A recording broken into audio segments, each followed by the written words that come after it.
Chapter 1. The Mirror That Refused Her Reflection. The Hotel Merveilleux perched like a grand white moth above the silvery curve of Lake Neuchâtel. Nestled in the folds of the Jura Mountains, it was a place of marbled hush and whispered wealth, its corridors echoing with the secrets of diplomats, dancers, and dying aristocracies. Within its pillared salons, time seemed lacquered, gilded, suspended, refracted, like the light that poured through the crystal chandeliers and struck the velvet shadows beneath. It was the second week of October, and the hotel was nearly empty, save for a handful of guests gathered for a peculiar retreat, the Elysian circle of art and memory, an elusive society of collectors, historians, and psychological aesthetes. The circle's events were known less for their programming than for the people who attended, eccentric, guarded, profoundly private. Rumor had it that the circle did not gather to learn, but to forget. Among the guests was Lady Violette Ardent, the famed surrealist portraitist turned recluse, who had not shown her face in public in nearly a decade. Her invitation alone had brought an undercurrent of electricity to the event, though none dared speak to her directly. It was said that her final exhibition in Paris had ended in scandal, and that she now refused all mirrors. It was also said, though less loudly, that her last painting had caused a man to go mad.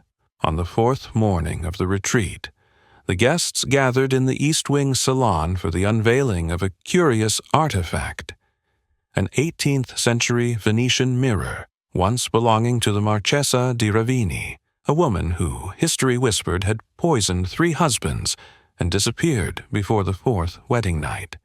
The mirror, delicate and dusty in its ornate silver frame, was said to possess reflective abnormalities.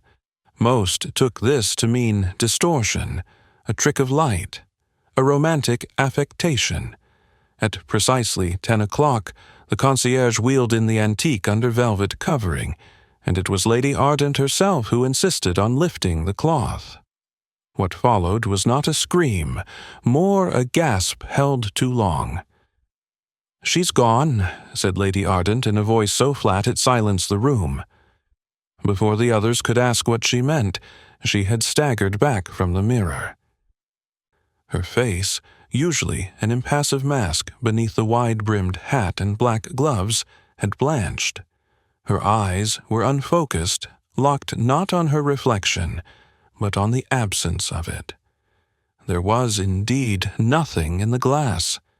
It reflected the room, the walls, the lamps, even the guests who stood behind her, watching. But Lady Ardent herself did not appear. The event was passed off as an optical illusion, cleverly executed perhaps, or a feint. The guests were encouraged to take the air. Coffee was served. Lady Ardent was escorted upstairs by the discreet Miss Pommeline Graves, secretary to the circle's founder, and the mirror was returned to its cloth and rolled gently to a back room. But by evening, something darker unfurled. Lady Violette Ardent was found dead in her suite. She had locked the door from the inside. The windows were sealed, the balcony high and untouched. On the nightstand beside her bed sat a single photograph, an unfinished portrait of herself, her face only half rendered in oils, and on the opposite wall, propped above the fireplace, the Venetian mirror, uncovered. This time she was in it, staring back, eyes wide, but frozen. A maid fainted upon seeing it. Dr. Moritz, the only medical guest present, determined the cause of death to be sudden heart failure, brought on by shock or deep trauma. There were no signs of struggle, no wounds, no indication of poison. And yet, to those who had seen her earlier that day, Lady Ardent had been in full health, if visibly shaken. The hotel's director, Madame Celeste Jouvet, requested discretion. The circle would be cancelled. The local constabulary would be called, but very quietly. The guests were advised to remain calm, stay within the premises, and refrain from discussing the death until official statements could be made. Of course, this suggestion had precisely the opposite effect. Whispers multiplied like ivy. Guests began glancing nervously at each other over their aperitifs. Some suspected madness, others hinted at suicide, and some, those with a more poetic disposition, spoke in hushed voices of the mirror's refusal. By morning, one of the guests, an elderly gentleman with a waxed mustache, perfectly arranged tie, and eyes that missed nothing, had already written a letter to the authorities. Not to the local police, no, to Monsieur Hercule Poirot. And Poirot, who had been enjoying a quiet breakfast at a café in Lausanne and reading a most delightful piece in Le Temps on the psychology of guilt manifesting through visual art, found the letter quite impossible to ignore. He arrived at the Hôtel Merveilleux 2 days later. His eyes scanned the grand arches of the entrance, the aged bronze lion knockers on the door, the gardens trimmed into artificial spirals that struck him as suspiciously precise. "Ah," he murmured, stepping into the lobby. Cane tapping lightly. "This is not a place where death happens by accident." He tipped his hat to the doorman, offered a small but impeccable smile, and made his way toward the marble desk where Madame Jouvet awaited him. Thus began the affair at the mirror that refused her reflection, and Poirot had not even seen the glass yet. But already the mirror had begun to work, not with tricks of light, but with the shadows behind the eyes of the living. Chapter 2. The First Clues. The suite where Lady Violette Ardent had died was located on the top floor, at the very end of a velvet-lined corridor named L'Aile Silencieuse, the silent wing. There were no other occupied rooms in that section of the hotel. The elevator creaked faintly on its way up, and Poirot ascended alone, having declined the company of the housekeeper, the director, and the flustered secretary, Miss Pommeline Graves. He preferred, as always, to begin with silence and solitude.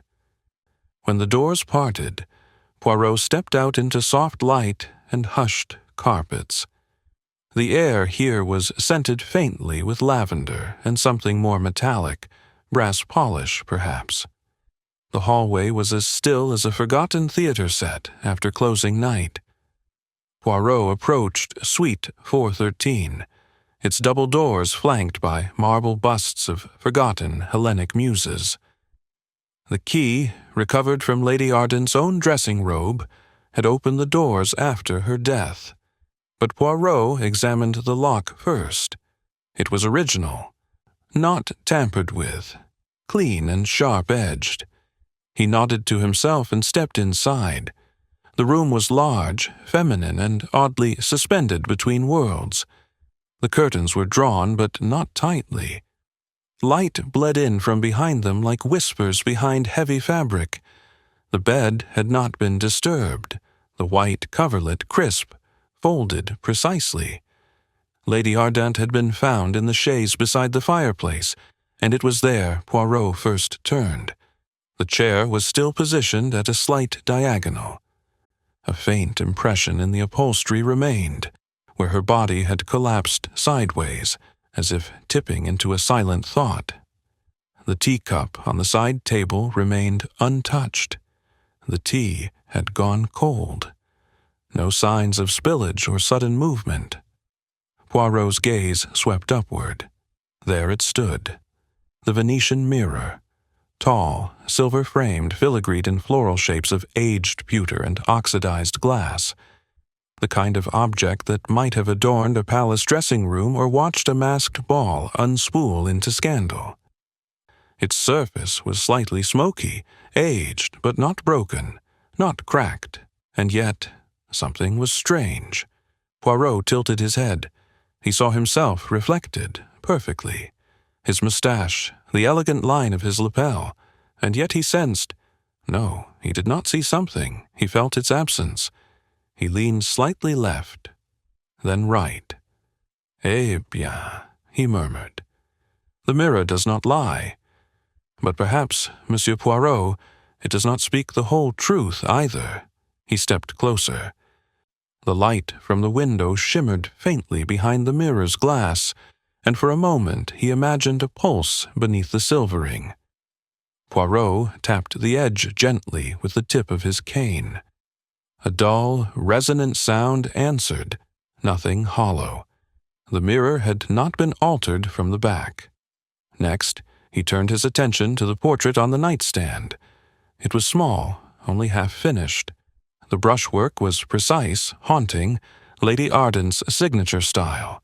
Soft contours around the eyes, exaggerated lines at the corners of the lips, a subtle asymmetry that made the image both beautiful and unsettling. The face was unmistakably hers, though incomplete. Only the left eye was fully painted. The right side of the face remained sketched, the canvas nearly blank, as if she'd paused mid-thought and never returned. Beside it sat a dry brush. The paints were capped. The palette was clean. She was painting, Poirot murmured, but without painting. A woman who sees herself, but only in part. Pourquoi? There were no pills in the room, no letters of farewell. The fireplace had not been lit. The door had been locked from the inside, confirmed by the hotel staff. The window was secure, and the small balcony overlooked a sheer drop to the gardens below. Poirot stepped into the bathroom. Towels were folded, makeup untouched. And then he noticed something peculiar. A compact mirror, open on the marble sink, its face turned downward, not cracked, but shunned. He picked it up, tilted it slowly. A small streak of red lipstick had been smudged across its surface. Strange. There was no lipstick on Lady Arden's lips when she was found. She had been barefaced. Was it meant for the unfinished portrait? A signature color she could not bring herself to wear. As Poirot returned to the sitting room, he noticed a faint scent. Not lavender, not polish. Something sharper, faint, hidden in the folds of the curtains. He pulled one aside. Beneath the silk drapery, just behind the window panel, a fingernail scratch traced faintly across the wood of the frame. One wouldn't have noticed it in passing, but Poirot's eye missed nothing. He crouched and examined it closely. Not recent, not fresh, but deliberate. Not the act of a woman dying of heart failure. "Non," he whispered, "this death, it is not one of nature's doing." A gentle knock interrupted his thoughts. Miss Pommeline Graves stood at the threshold, eyes nervous behind her spectacles. "I apologize, Monsieur Poirot, but Madame Jouvet wishes to know if you found anything unsettling." Poirot adjusted his cuffs with exaggerated calm. "Unsettling, mademoiselle. Only the usual things. A mirror that tells half the truth, a portrait that is half a face, and a woman who saw herself in neither. Tell me, was Lady Arden left alone yesterday afternoon?" Miss Graves hesitated. Yes. After the unveiling, she retired to her suite. She seemed disoriented. I offered to stay with her, but she waved me off. And did anyone else go in? No one. The key was with her. It was only found after her passing. Poirot's eyes gleamed. And this mirror. From where, precisely, did the circle obtain it? She cleared her throat. It was shipped from Italy, from a private collection, donated temporarily by a Mr. Casimiro Faenza. The provenance was vague, but the director did not wish to refuse. "Ah, bien sûr." He turned back toward the room. The shadows seemed deeper now, the silence more pregnant. "Mademoiselle Graves," he said gently, There is nothing more dangerous than a thing that reflects everything except the truth. Tell Madame Jouvet that I will remain, and that no guest is to leave. But on what grounds? Poirot tapped the mirror's frame with a single, deliberate finger. Because this death, I think, is only the first movement in a symphony. And we have yet to hear the real melody begin. Chapter 3. The gathering of suspects. The drawing-room of Hôtel Merveilleux had been designed for quiet evenings and gentle conversation. Now, under the pall of Lady Arden's death, it had become a parlor of tension, curiosity, and concealed panic. The guests of the Elysian Circle had been summoned at Poirot's request, though he'd asked Madame Jouvet to phrase it as an informal gathering to clarify recent events. But there was nothing informal in how Poirot arranged the chairs, nor in how he took the seat furthest from the windows, so that every face was lit clearly by the soft gray daylight. There were 8 guests, a number Poirot found satisfying, not too few to miss a hidden motive, not too many to cloud the pattern. First, Dr. Horst Moritz, a Viennese neurologist with a chin too square and a stare too blank. He had been the one to declare Lady Arden's cause of death. His accent was clipped, his posture rigid. Poirot made note of the fingers, tremorless but twitching against the side of the chair, nervousness masked as clinical indifference. Next, Miss Pommeline Graves, the secretary. Young, meticulous, and perpetually holding her breath, as if her entire existence were an apology for something unspeakable. She sat on the edge of her seat, gloved hands clasped tightly in her lap. Her eyes flicked often to the door, as though expecting someone or something to enter at any moment. To Graves's left was Mr. Julian Venn, the art restorer with a crooked mouth and the air of someone who trusted varnish more than people. He had spent much of the retreat hovering near Lady Arden, supposedly to discuss a lost triptych in Naples. Poirot had already heard whispers that the two had quarreled earlier that week, something about authenticity, or perhaps betrayal.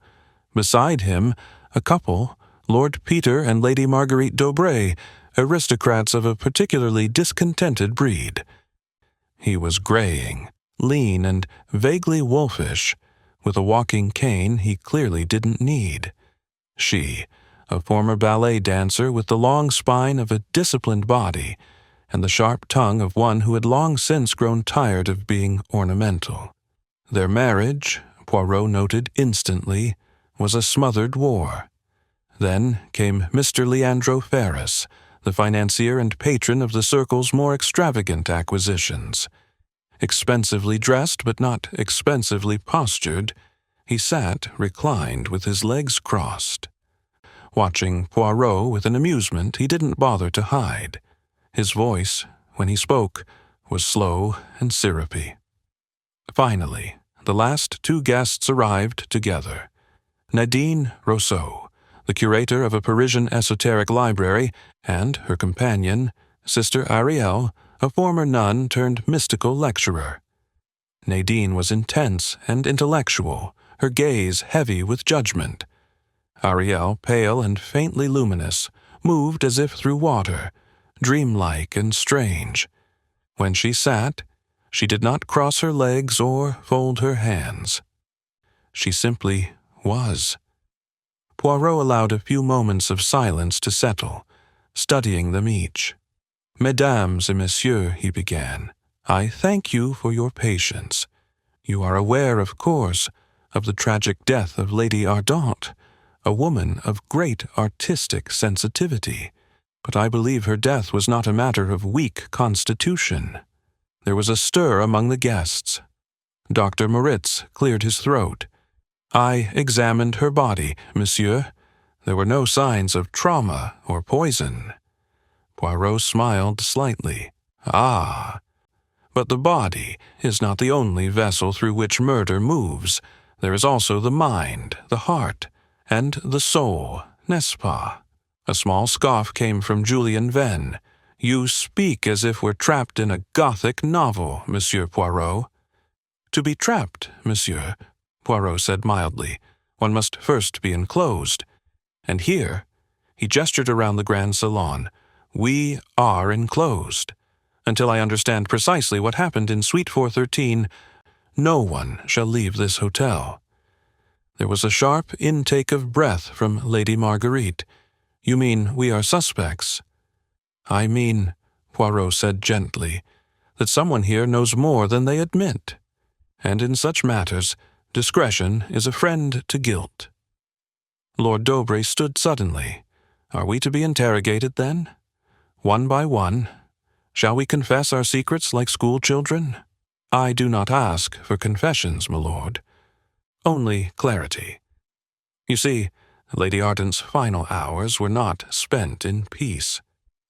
Something disturbed her deeply, something that made her tremble before a mirror and sketch only half her own face, something that, perhaps, came from this very room. The group fell silent again. Poirot allowed it to linger, then turned to Miss Graves. You were closest to the victim, tell me. Was she afraid of someone? Graves hesitated. She was afraid of being seen. Truly seen. She spoke of it often. She covered every mirror in her flat, and yet she agreed to unveil one here.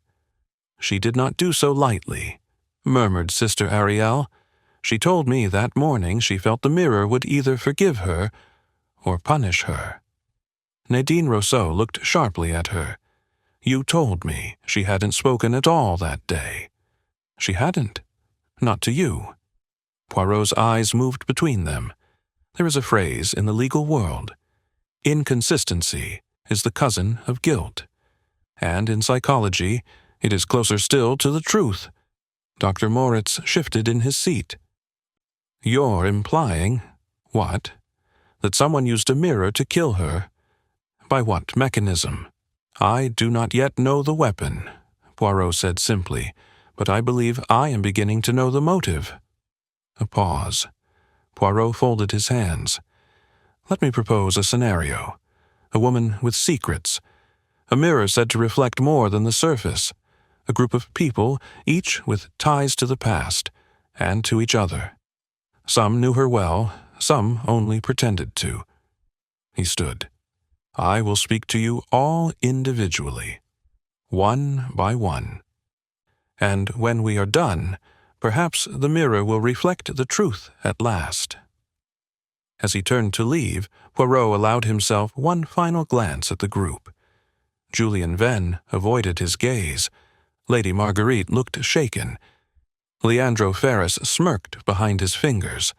And Sister Ariel, she stared straight ahead into the blank wall across from her, as though something were watching her from the other side. Chapter 4. Poirot arrives. There is a particular art to entering a crime scene, not merely to observe, but to disrupt. Not with noise, but with presence.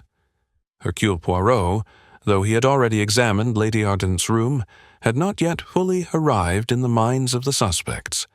Now, as the late morning light filtered through the hotel's stained-glass dome, he made his official debut.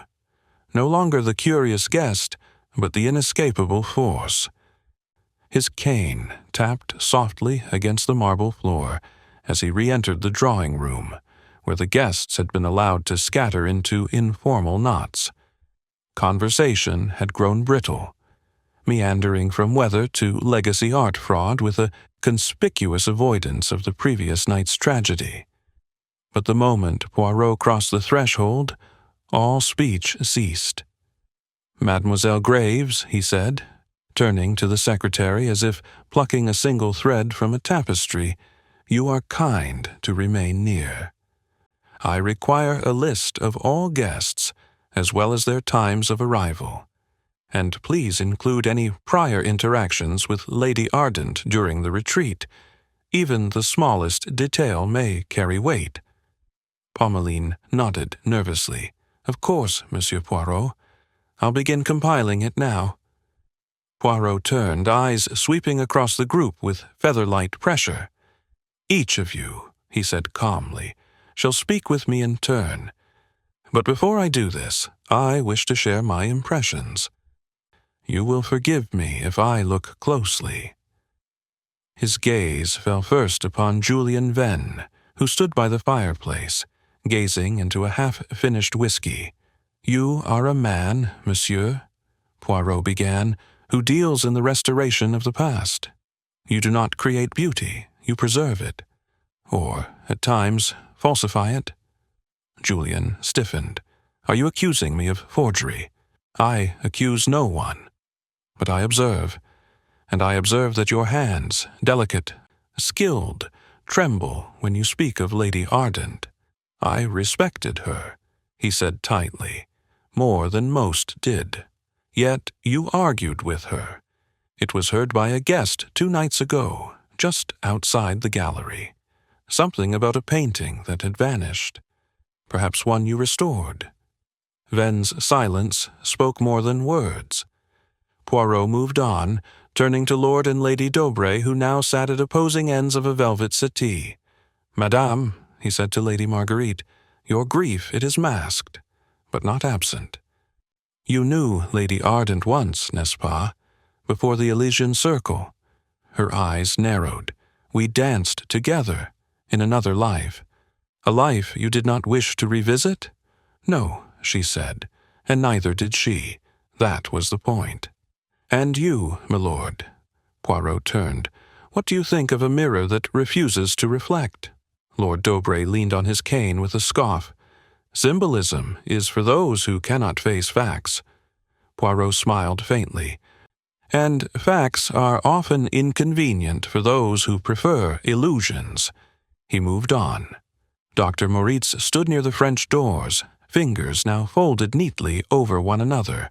"Controlled, studious. You declared the death to be natural, monsieur," Poirot said mildly, "and yet you seem uncertain. I see it in the way you do not meet my eye." "Cardiac arrest," Moritz said. "There were no marks, no substances in the room to suggest poison. I stand by my findings." "Then let me offer another possibility," Poirot said gently, "a shock so profound it bypassed all reason. Something not found in the blood, but in the soul. Something triggered, perhaps, by memory or fear." Moritz hesitated, then said, "You think the mirror is the weapon. I think," Poirot replied, "the mirror is a message." A ripple passed through the room. Eyes flicked toward one another. The silence was deep, uneasy. Leandro Ferris broke it with a chuckle. "My dear Poirot, you're turning this into an opera. If you must know, I paid for the mirror's transport. I've a weakness for things with scandalous provenance. But I don't believe in curses." Poirot raised an eyebrow. "No, but I think you do believe in leverage." Ferris's grin faltered for a fraction of a second. Poirot let it pass. Now he approached Nadine Rousseau and Sister Ariel. The 2 women sat close, yet their postures told a different story. Nadine leaned forward, tightly composed. Ariel was still, face tilted toward the chandelier as if in communion with something invisible. "Mademoiselle Rousseau," Poirot said, "you are a scholar, and yet, unlike others, you spoke little during the Circle's lectures. Why?" Nadine answered crisply. "Because this retreat was not about knowledge, it was about secrets." "And you, sister," Poirot said, eyes now on Ariel, "what did you see in Lady Ardent?" Ariel's voice was soft. She was haunted by her own likeness. She believed the mirror would reveal who she once was, and perhaps who she was still becoming. Poirot nodded. Indeed. And yet someone in this room, perhaps more than one, did not wish for that truth to surface. He clasped his hands behind his back and took a final glance around the room. "This," he said, "is no ordinary death. It is an unveiling." Something long hidden has begun to surface. And I tell you now, mes amis, the person who caused the death of Lady Ardent is here, in this room. Smiling, perhaps, or silent, but here. A tense breath seemed to draw through the air, unseen but felt. Poirot gave a slight bow. I begin my interviews now, one by one, and when I finish, I suspect the mirror will no longer be the only one reflecting something uncomfortable. As he departed the salon, Poirot thought not of guilt, but of fear, not of who had killed Violette Ardent, but who had made her see herself before doing so. Chapter 5. Initial Interviews Begin. Poirot began the interviews in a private salon off the west corridor, a room adorned with pale gold wallpaper and a single oval mirror that he politely turned to face the wall.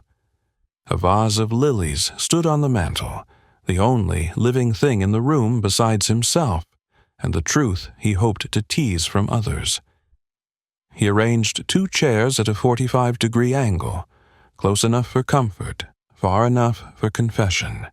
He sat in the sunlit one, back straight, hands folded neatly atop a pristine handkerchief.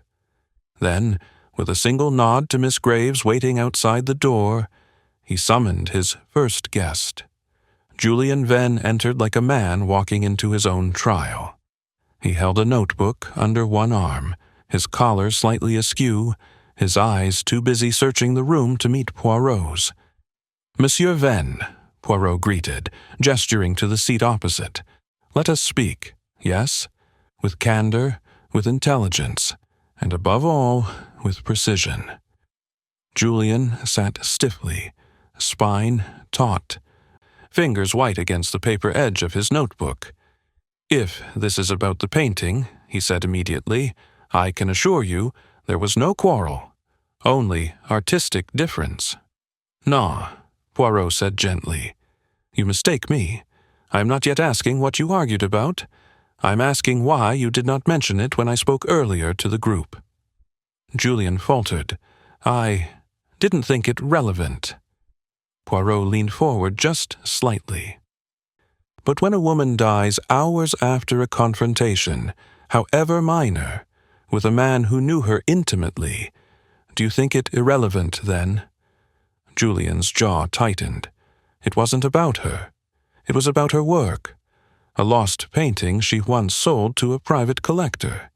I believed she had taken liberties with its provenance, claimed it belonged to a ruined monastery. But the wood she used was industrial, modern. I confronted her about it.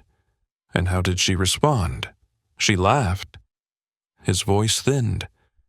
Said the truth didn't matter if the illusion was more powerful. Poirot's brow lifted. A dangerous principle, especially for one who paints self-portraits. Julian looked away. She was frightened, Poirot. Not of me, not of being caught, but of being understood. There was a long silence. Poirot made a note on a small card and dismissed him. Next came Lady Marguerite d'Aubray.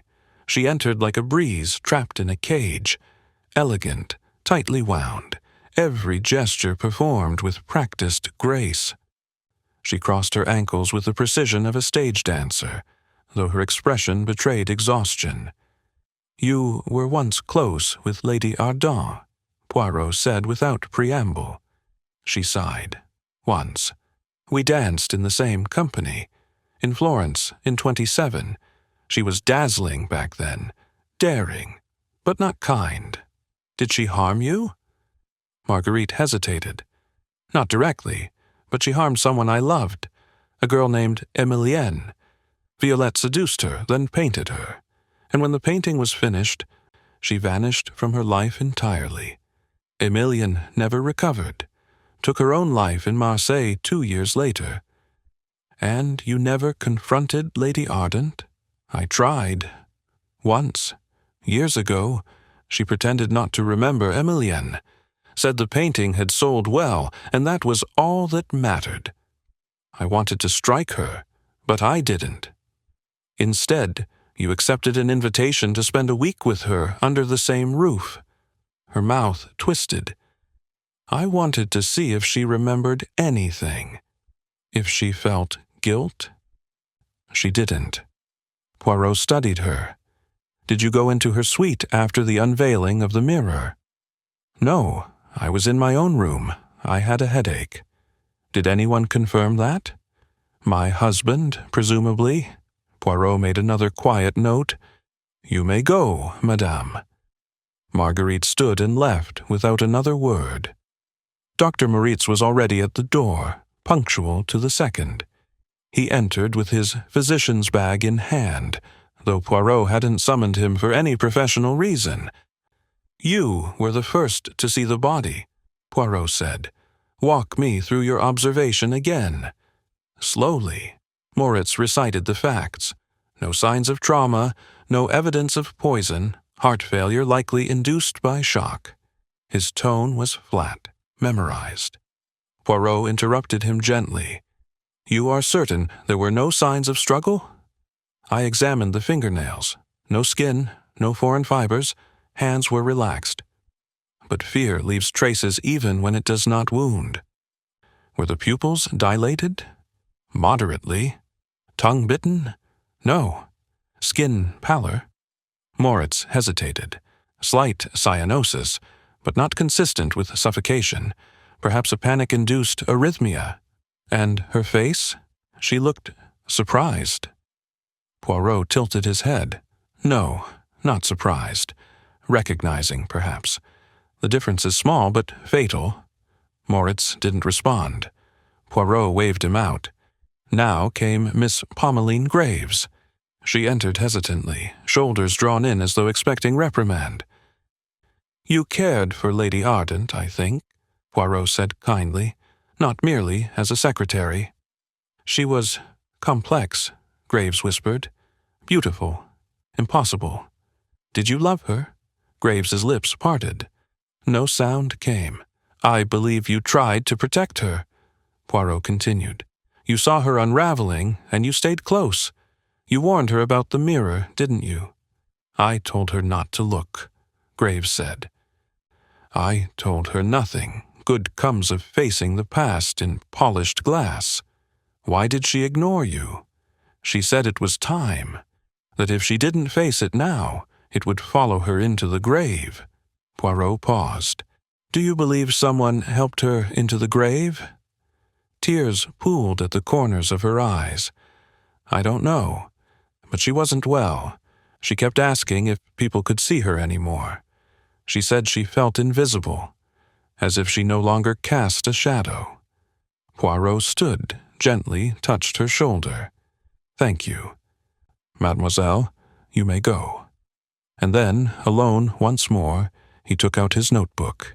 He did not write. He simply stared at the blank page. 4 interviews, 4 stories, 4 strands. None yet tied. But somewhere in their words, unspoken and spoken, was the reflection Lady Ardent had feared most. He would find it, even if it meant looking through glass darkly. Chapter 6. The First False Lead. The storm arrived just after sunset.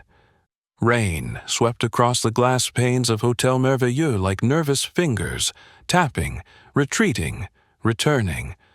Wind curled around the corners of the building, testing the shutters, moaning softly down the chimneys. Inside, the lights burned low in the salons and corridors, casting long, watery shadows against the gold and rose wallpaper. Somewhere down the hall, a piano played a solitary, meandering phrase before falling back into silence. Poirot stood near the hearth in his private salon, staring into the unlit fireplace. His thoughts churned like the clouds outside. 4 interviews, 4 conflicting strands, and yet something resisted cohesion. A subtle contradiction, a slip of tone, a note that rang just off-key. He could sense it, but not yet name it. That was when the knock came. It was Madame Jouvet, the hotel director, her face pale and her voice lowered with concern. "Monsieur Poirot, it's Mr. Venn." The police have taken him." Poirot turned slowly. "The police?" "They were contacted by the local mayor after news of Lady Arden's death was leaked to the press. An officer arrived discreetly this afternoon to make inquiries. A staff member, regrettably, mentioned the argument between Mr. Venn and the deceased. When the officer searched his room," she faltered, "they found this." She extended a small velvet pouch. Poirot took it gently and opened the drawstrings. Inside lay a small glass vial, no larger than a thumb, its stopper sealed with wax. The label read, "Tincture of digitalis." A slow breath escaped Poirot. He studied the vial in silence for several seconds before speaking. "And the police have drawn their conclusions, naturally. They believe he administered it in her tea." "And the tea?" "Still on the side table in her suite. Untouched, but analyzed just now by the local chemist." She hesitated again. "It contained a small amount of digitalis, enough to cause cardiac arrest in someone with a weakened heart." Poirot looked up. "Lady Ardent had no heart condition. Dr. Moritz confirmed this." Madame Jouvet lowered her eyes. "He did. But he also admitted that digitalis poisoning can mimic natural failure. If administered in microdoses, it leaves few traces." "So?" Poirot nodded. "They have found a motive, a method, and a man." She nodded. "Julian Venn is being held in the manager's study until the authorities arrive tomorrow." Poirot gave no outward reaction. But inside, the web had suddenly gone slack. Too neat. Too early. Too easy. He excused himself, crossed the lobby, and entered the dim hallway leading to the manager's office. A uniformed officer stood outside the door, nodding at Poirot with suspicion and deference in equal measure. The officer unlocked the door and allowed him in without objection. Julian Venn sat at the desk, one wrist cuffed lightly to the leg of the chair. His face was pale, hollowed, but not furious, just tired. He looked up as Poirot entered. "They've already made up their minds," he said. "You too, I suppose." Poirot said nothing, only folded his hands and studied the man before him. "Did you poison her, monsieur?" he asked at last. "No," Venn said flatly, "but I should have seen this coming. She always said one day the ghosts would come for her, and one of them would wear my face. You possessed a vial of digitalis. Yes, I keep it for my nerves, legally prescribed. I have anxiety attacks. Not something I advertise. And you brought it to a retreat attended by your former lover." Venn stared at him. "You know?" Poirot nodded once. "It is in the eyes, monsieur. You mourn her, not as a colleague, but as someone who once broke your heart." Venn exhaled slowly, almost a laugh. "She did worse than that. She unmade me. I loved her once, and she used that love to paint me. Twisted, cruel. The painting hung in Paris for 6 months. I couldn't go anywhere without people calling me the broken angel. But I never stopped loving her." Poirot stepped closer. "And did she return that love?" Venn looked away. "She said I made her feel too seen. That she didn't want to be seen. She wanted to be worshipped." A silence fell. Poirot finally spoke. "The digitalis in the tea. Was it yours?" Venn shook his head. "I never touched the tea. I never went into her room after that morning." Poirot's eyes narrowed. "But someone did." Venn hesitated. "Graves, the secretary. She worshipped Violette, would have done anything for her. But lately, there was jealousy." Poirot filed that quietly. Then he stood. "One more question, monsieur. Do you know who delivered the mirror to the suite?" Venn blinked. "I assumed the hotel staff." Poirot nodded slowly. Indeed. He turned to leave. Poirot? Venn called softly. Do you think she saw something? In the mirror? Before she died? Poirot paused at the door. I think she saw something she had spent her life avoiding, and that someone ensured she couldn't look away. He closed the door behind him. The rain outside had slowed to a whisper, like a breath being held. As Poirot returned to the grand staircase, a new thread tightened in his mind, not of guilt, but of choreography. The tea, the vial, the timing. Venn was a convenient suspect. But there was no artistry in it, no true deception, no psychological precision. And that, he knew, was the mark of the real killer. Whoever had done this had studied Lady Ardent with surgical intimacy. They knew exactly when she would look in the mirror, and they knew she wouldn't survive what she saw. Chapter 7. The Psychological Game. The morning after Julian Venn's detainment, the mood at Hotel Merveilleux had shifted from discreet mourning to a brittle, uneasy performance of civility. Guests drifted through the breakfast lounge in silk robes and tailored jackets, speaking in polite whispers while avoiding each other's eyes. The usual aroma of coffee and fresh bread was overpowered by a subtler scent, fear, carefully perfumed. Poirot did not breakfast. Instead, he waited in the small winter salon, a conservatory with tall arched windows that looked out on the gray lake, where gulls skimmed the mist and the water betrayed no reflection. He had summoned Lady Marguerite d'Aubray first, not because she was the most suspicious, but because she was the least easily startled, and sometimes it was the least startled who had learned to wear their guilt like silk. She entered precisely on time, clad in dove gray with pearls at her throat.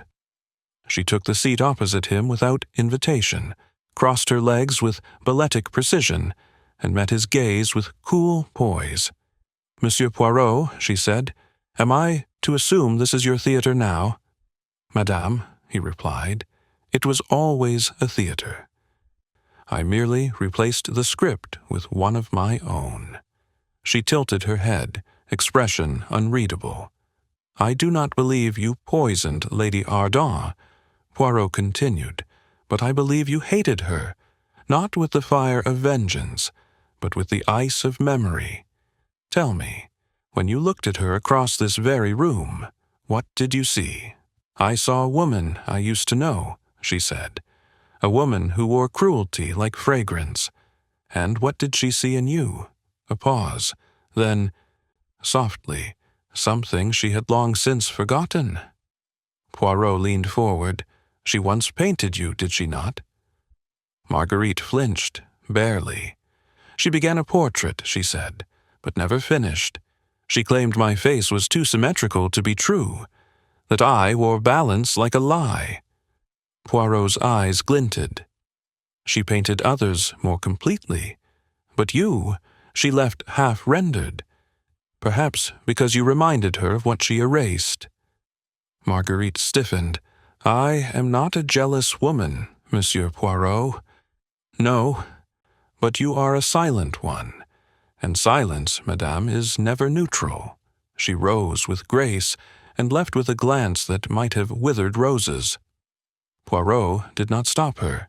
He had seen what he needed, the flicker of humiliation, the subtle confession of someone who had once longed to be remembered but feared what remembrance required. Next, he called Sister Ariel. She arrived with no sound, no scent. Dressed in cream, her pale hair coiled like smoke at her crown. She sat without speaking and did not blink for several seconds. Tell me, sister, Poirot said gently, what does the mirror reflect? She smiled faintly. Only what we have not buried deeply enough. Lady Ardent saw nothing when she first approached it, and later she was found dead beside it. How do you interpret that? She saw something that had no shape in the world, Only within her. That is always fatal. Poirot nodded. And you? What did you see in the mirror? I do not look into such mirrors, Monsieur Poirot. I know what waits there. He studied her. You speak as one who has practiced death. I left the convent not to escape faith, but to find silence in a noisier world. Yet here you are, among artists and collectors, a curious destination for a seeker of silence. Art, she whispered, is the only noise worth listening to. Poirot let the silence stretch, then asked, Did you love Lady Ardent? A pause. Then, No. I recognized her. As what? Sister Ariel's eyes met his, as someone who used beauty to escape truth that never ends gently. She stood and bowed her head. Poirot allowed her to leave. She had confessed nothing, but revealed a hunger.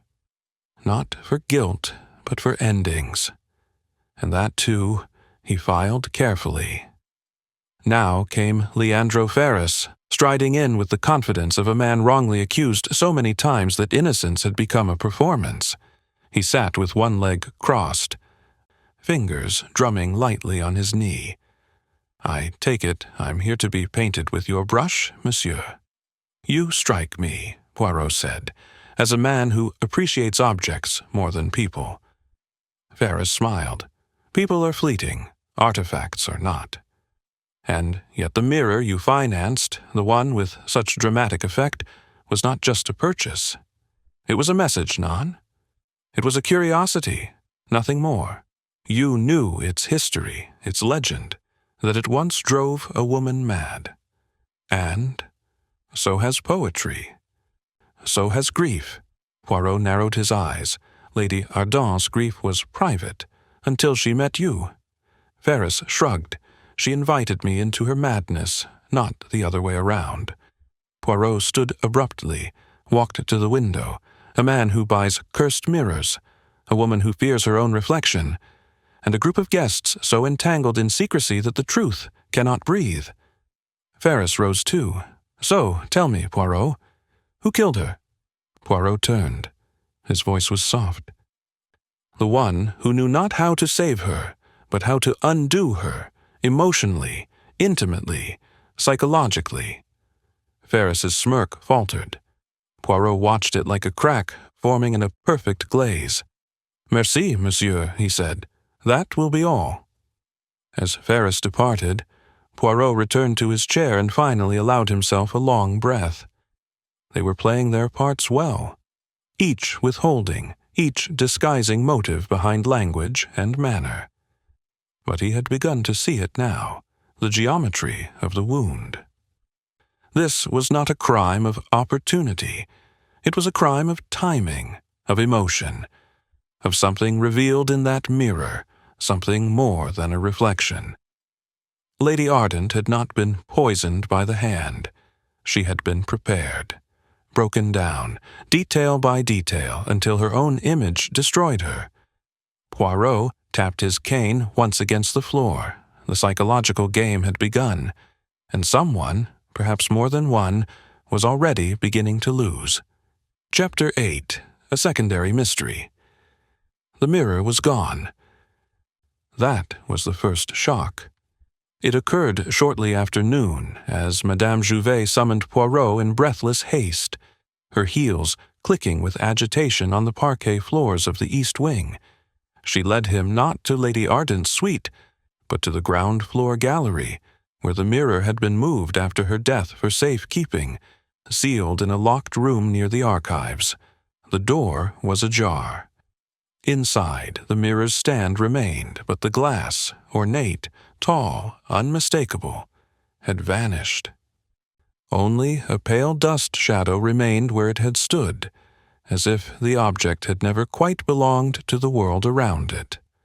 Poirot examined the lock first. It had not been forced, nor broken. The key, Madame Jouvet stammered, had been held by only two people, herself and Pommeline Graves.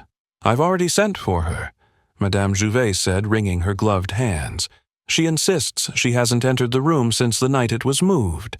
But someone did, Monsieur Poirot. Someone took it.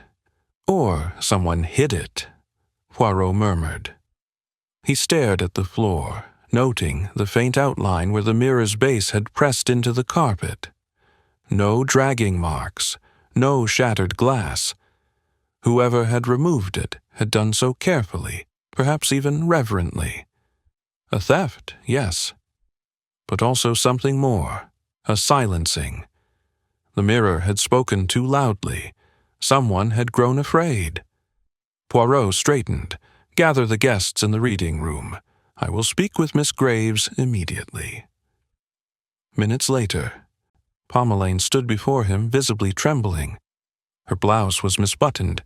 A smudge of ink stained her right cuff. Her voice, when it came, was barely above a whisper. I swear I haven't touched it. I walked past the gallery last night, but the door was shut. I assumed it was still locked. You possessed one of the only 2 keys, Poirot said gently, and now the object around which all of this turns has vanished. She nodded quickly, tears beginning to well. But I didn't use it. I couldn't. I've barely slept since Lady Ardent died. That mirror, it frightened her, Monsieur Poirot. She said it showed her something no one else could see. What did you see in it, mademoiselle? Graves shook her head. I never dared to look. Poirot studied her face. She was terrified, yes, but not cunning. Not practiced in deception. If she was lying, it was not about the theft. He dismissed her with a nod, then proceeded to the reading room where the other guests waited. The rain had ceased, but the atmosphere inside had grown heavier, as though pressure pressed down invisibly upon the furniture, the fabrics, the breathing of the group. This mirror, Poirot said, did not vanish on its own. Someone took it, and not for money. No one would risk exposure for such a relic unless it held something far more valuable than silvered glass. Superstition, said Dr. Moritz, arms folded.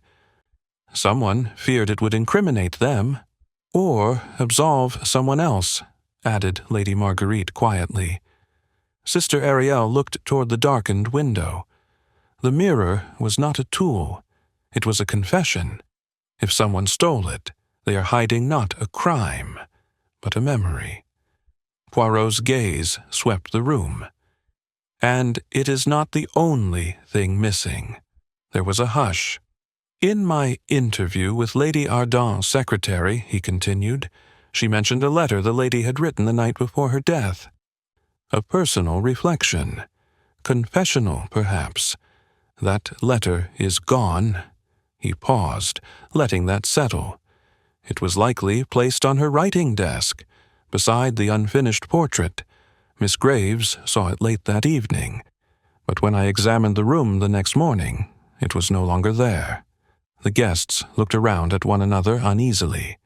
So now, Poirot said, his voice growing colder, we have not only a murder, but a thief, and a suppressor of truth. Which among you decided that Lady Ardent's final words and the object of her last fear were too dangerous to be left in daylight? Silence. A breath held too long. Then, from the hallway, a crash. Poirot turned sharply. All eyes followed. The sound had come from the east wing, down the corridor that led to the archives.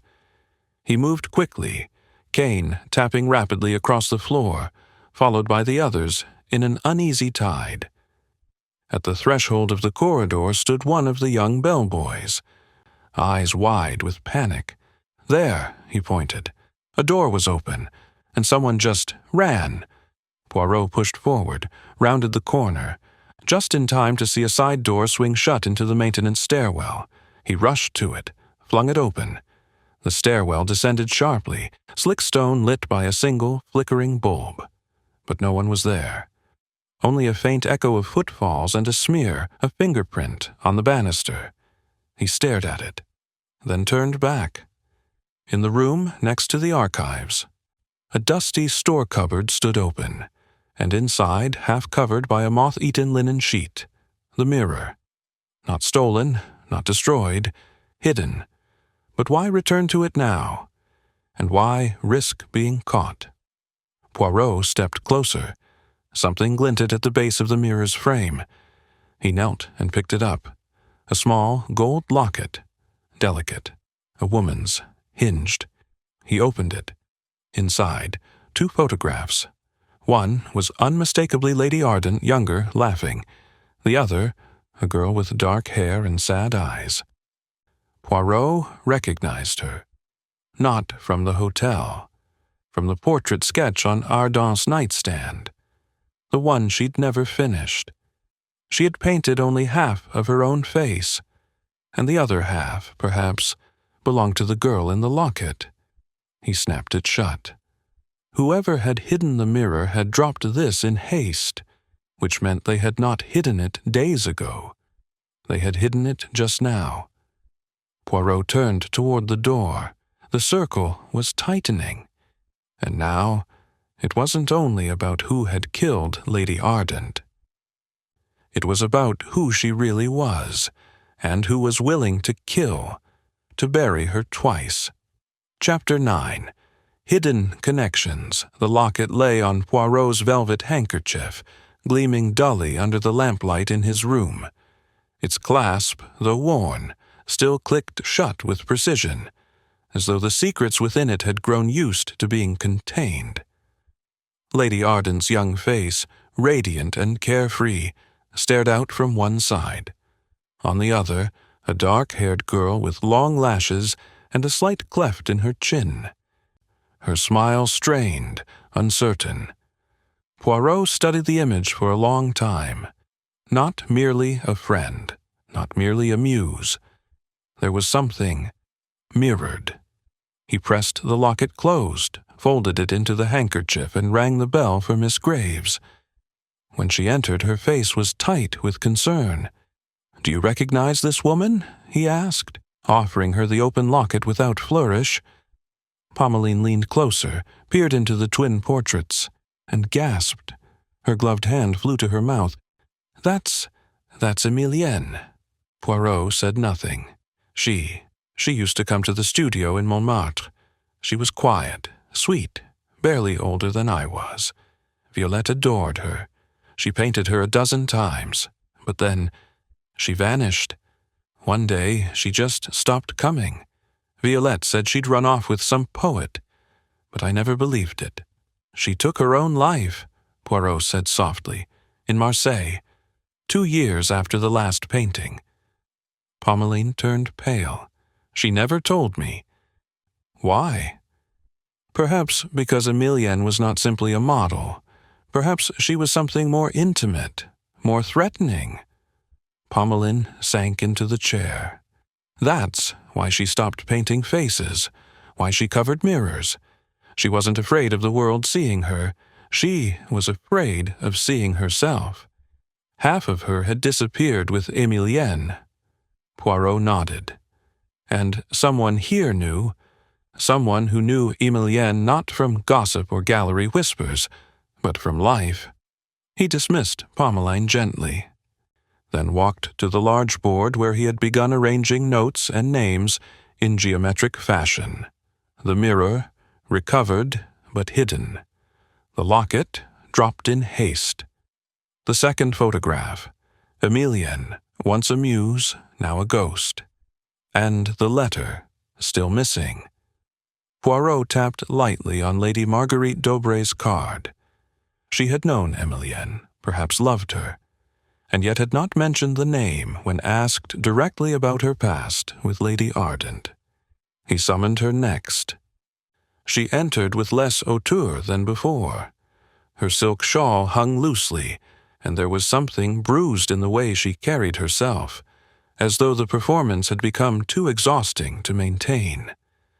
Poirot held the locket out to her without a word. Marguerite's eyes fixed on it instantly. She sat, slowly. "You knew her?" A pause. "Yes, more than as a dancer." A longer pause. "Yes." Poirot folded his hands. "Did you also know that Lady Ardent kept this locket beside her bed?" Marguerite shook her head. "She didn't deserve to. You still loved Emilienne. I never stopped, even when she chose Violette over me. Even when she—" Marguerite's voice cracked. "I wanted to hate her, but I couldn't. I only hated what she did to Emilienne. She made her feel unworthy of being seen, just like she did to me. Did you ever threaten Lady Ardent? No. But when I heard she would be attending the retreat, I hoped, God help me, I hoped she'd suffer, that she'd be forced to confront what she'd buried. But I didn't kill her. I wanted her to live with the mirror." Poirot watched her. "What about the letter?" Marguerite shook her head. "I never saw it. But she told me the night before she died, told me she was writing something. A final confession, she called it. I didn't ask. I couldn't bear it. Did she name Emilienne? She wept.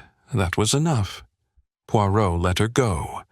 Now, a different thread." He summoned Dr. Moritz. The physician entered briskly, as if time were ticking louder. "Doctor," Poirot said evenly, "I am no longer interested in your medical analysis of the corpse. I wish to understand your analysis of Lady Ardent's mind." Moritz stiffened. "I barely knew her." "False. You knew her quite well. In fact, you once treated Emilienne. In Vienna, before her suicide." That made the doctor's eyes narrow. "How do you—" The archives of the clinic were quite helpful. "I have my methods." Moritz sat down hard. "She came to me after Paris, after the exhibition. She was fragile, afraid of her own image, claimed she couldn't sleep unless every mirror in her flat was turned away. I treated her for 6 weeks. She spoke of Violette constantly. Did you contact Lady Ardent afterward?" Moritz hesitated. "Once. I wrote to her, told her Emilienne needed her. And her reply? She sent a check, no letter, just money." Poirot's voice was quiet. "Did you ever confront her about it?" "I wanted to. But when I saw her name on the Circle's guest list, I told myself I would keep my distance. But I failed. In what way? I reminded her of Emilienne, of what she'd done. Not openly, but in the way I looked at her. She knew. She avoided me after that." Poirot tapped his pen against the arm of the chair. "Did you ever go to her suite?" "No." A pause. "Not that night." Poirot filed it away. And now, the final interview of the day. Nadine Rousseau. She arrived without hesitation, carrying a slim notebook and a pen. She sat with professional detachment. "Madame Rousseau," Poirot said, "you specialize in rare texts, manuscripts, letters, personal confessions." She nodded. "Indeed. Would you by chance know how to make a letter disappear?" Her smile was brief. "Several ways. You knew about the missing note. I suspected. Violette was always theatrical. She'd never die without a final word. Then why hide it?" Nadine arched an eyebrow. "I didn't." "But you suspected who did?" Another pause. Then, Pommeline. She's protective to the point of possession. If that letter said anything unflattering, she would have destroyed it. Out of devotion. Or denial. Poirot studied her face. "And you, madame? Did you love Lady Ardent?" "No. But I admired her ability to hold power without apology. That's rare in a woman." "Too rare, perhaps," Poirot murmured. "So rare that someone might wish to shatter it." He dismissed her with a nod. Alone again, he approached the board. Slowly, methodically, he redrew the pattern. Lady Ardent, Emilienne, the locket, Marguerite. Betrayed. Moritz, guilty. Pommeline, silencing. Rousseau, watching. The web was no longer expanding, it was tightening. and in the center was not a killer yet, but someone who believed that the truth, once spoken, was more dangerous than murder. Chapter 10. Poirot's Secret Clue. That evening, the hotel fell into a strained quiet. The dining hall had been rearranged into smaller separate tables by Madame Jouvet's nervous direction, her polite fiction of intimate dining fooling no one. Guests sat apart, scattered like chess pieces in retreat, their cutlery making soft, hollow sounds, as if eating beneath the surface of a frozen lake. Poirot did not attend dinner. Instead, he remained in his room, seated before the board, where names, sketches, and scribbled timelines created a web of relationships, haunted, tangled, deceitful. Outside, wind stirred the lake again, but inside the detective's mind a single stillness emerged, a pattern, a discrepancy, a single thread gone taut.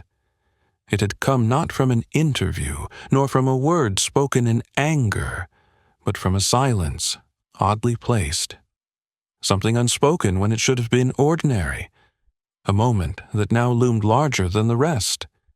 He rose suddenly and retrieved the hotel guest book, which Madame Jouvet had allowed him to keep temporarily. The entries from the week of the retreat were neat, arranged in cursive hand, each guest's name signed upon arrival. He scanned the list again, the usual entries. Lady Marguerite d'Aubray, arrived Oct. 3, Dr. Horst Moritz, arrived Oct. 3, Leandro Ferris, Oct. 4, Julian Venn, Oct. 4, Nadine Rousseau and Sister Ariel, Oct. 5, Pomelaine Graves, Oct. 2, as staff Lady Violette Ardent, Oct. 2. All matched what he had expected. Except one Sister Ariel. She had told Poirot she'd never looked into the mirror, that she refused to, that such things were beneath her, or rather too dangerous. But during her interview she'd also mentioned that Lady Ardent told me that morning she felt the mirror would either forgive her or punish her. That morning. But the unveiling of the mirror had occurred late that evening, at precisely 10 o'clock, before the group retired. That particular moment had been the first time Lady Ardent laid eyes on the glass. She had made a performance of it, lifting the velvet cover with trembling fingers. So how could Sister Ariel have spoken to her that morning about it? The answer was immediate. She couldn't have. Unless, Poirot's eyes narrowed, unless she had seen the mirror before the official unveiling. But only two people had access to the storage room prior to that event, Jouvet and Graves. And, according to the director, the mirror had remained sealed in the gallery until it was brought into the salon for the unveiling. Unless that, too, was a lie. Poirot rose, crossed to his luggage, and retrieved his notebook. Flipping to a sketch he'd made of the East Wing salon, the angles of the windows, the placement of the mirror, the positions of the guests, he returned to Sister Ariel. She had sat directly across from the glass during the unveiling. Her reaction had been unreadable, but it had not been surprise. She had not gasped. She had not blinked. It had been recognition. He marked the observation with a small red star and underlined it twice. But there was more. Poirot took the photograph from the locket again, the girl named Emilienne. He held it beside the unfinished portrait Lady Ardent had left behind, recovered earlier that afternoon from her room. The right side of the painted face remained sketched but incomplete, the left detailed and colored. And now, in the privacy of his room, Poirot saw it plainly. The completed half was not Lady Ardent. It was Emilienne, not a self-portrait but a hybrid, a confession, or perhaps a request for forgiveness. He tapped the portrait gently. A woman split in two, guilt as art. The final brushstroke unfinished, as if she couldn't bring herself to complete the circle. And the mirror? It did not show her reflection, because Lady Ardent did not know who she was any more. The half that made her whole had died years ago, and someone in the hotel had ensured that she never found closure. Poirot made one final note beneath his sketch. The mirror was the trap, but someone else set the bait. He rose, extinguished the lamp, and stood at the window. Down below, the garden paths curled like veins through shadowed hedges. Lanterns flickered along the perimeter, their light barely pushing back the dark. Someone in this hotel had rehearsed this crime, not with blunt violence or impulse, but with emotional precision. A slow erosion of sanity, sealed with a whisper, a stare, a reminder. The poisoning, the missing letter, the hidden mirror, all flourishes. The murder had happened before Lady Ardent ever collapsed. The real crime was psychological. As Poirot returned to his desk, a knock came. It was Madame Jouvet, pale and hesitant. In her hand, a folded piece of yellowed paper. "I found this," she said, "hidden behind a row of journals in the reading room." Someone had tucked it between the pages of an old volume on Renaissance architecture. Poirot unfolded the note. The handwriting was unmistakable, delicate, deliberate, unmistakably Lady Ardent's. It read, "If I am not seen, if I vanish from the mirror, it means I no longer belong to her. It means the spell is broken. If I appear again, then I have been claimed." There was no signature, but none was needed. Poirot stared at it, then closed his eyes. The spell had indeed been broken. But someone who still needed to see herself reflected in the wreckage of another, had ensured Lady Ardent never escaped the mirror's curse. The trap was nearly sprung, and the final shadow was stepping into light. Chapter 11. Tensions rise. By midday, the lake had turned to glass. Not stillness born of peace, but of something coiled and waiting beneath the surface. And inside Hotel Merveilleux, a similar stillness was cracking. The guests, once merely reserved, now moved through the halls with narrowed eyes and clipped words. The loss of the mirror, the reappearance of the locket, and Poirot's whispered inquiry into the vanished letter had ignited something unspoken. Fear not only of being discovered, but of being outed by someone else. For truth, like poison, was contagious. The reading room became the informal courtroom. Guests gathered not by desire but necessity, hovering near the fireplace, pretending to read, pretending not to watch each other.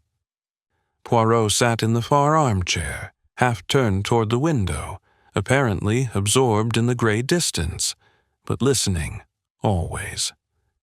The first break came from Leandro Ferris, who, despite his polished demeanor, had begun pacing near the tea-trolley. "I'd like to know," he said suddenly, "why no one has questioned the sister." All heads turned. Sister Ariel, seated near the grand piano, looked up slowly, serenely. "I believe Monsieur Poirot has already questioned us all." "But not enough," Ferris snapped. "You spoke in riddles while Lady Ardent died in silence.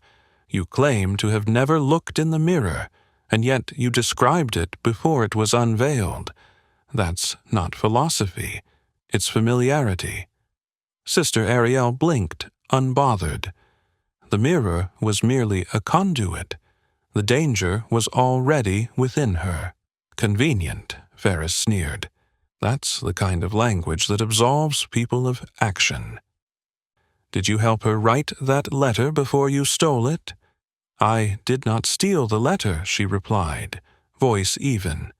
"But I read it before it vanished." Murmurs rippled through the room. Nadine Rousseau narrowed her eyes. "How could you have read it?" "It was never left unattended." Sister Ariel tilted her head slightly. "It was." Lady Ardent left it on her nightstand while she sketched. I happened to visit her room that afternoon." "Why would she allow you in?" asked Dr. Moritz, stepping forward now, his tone tight.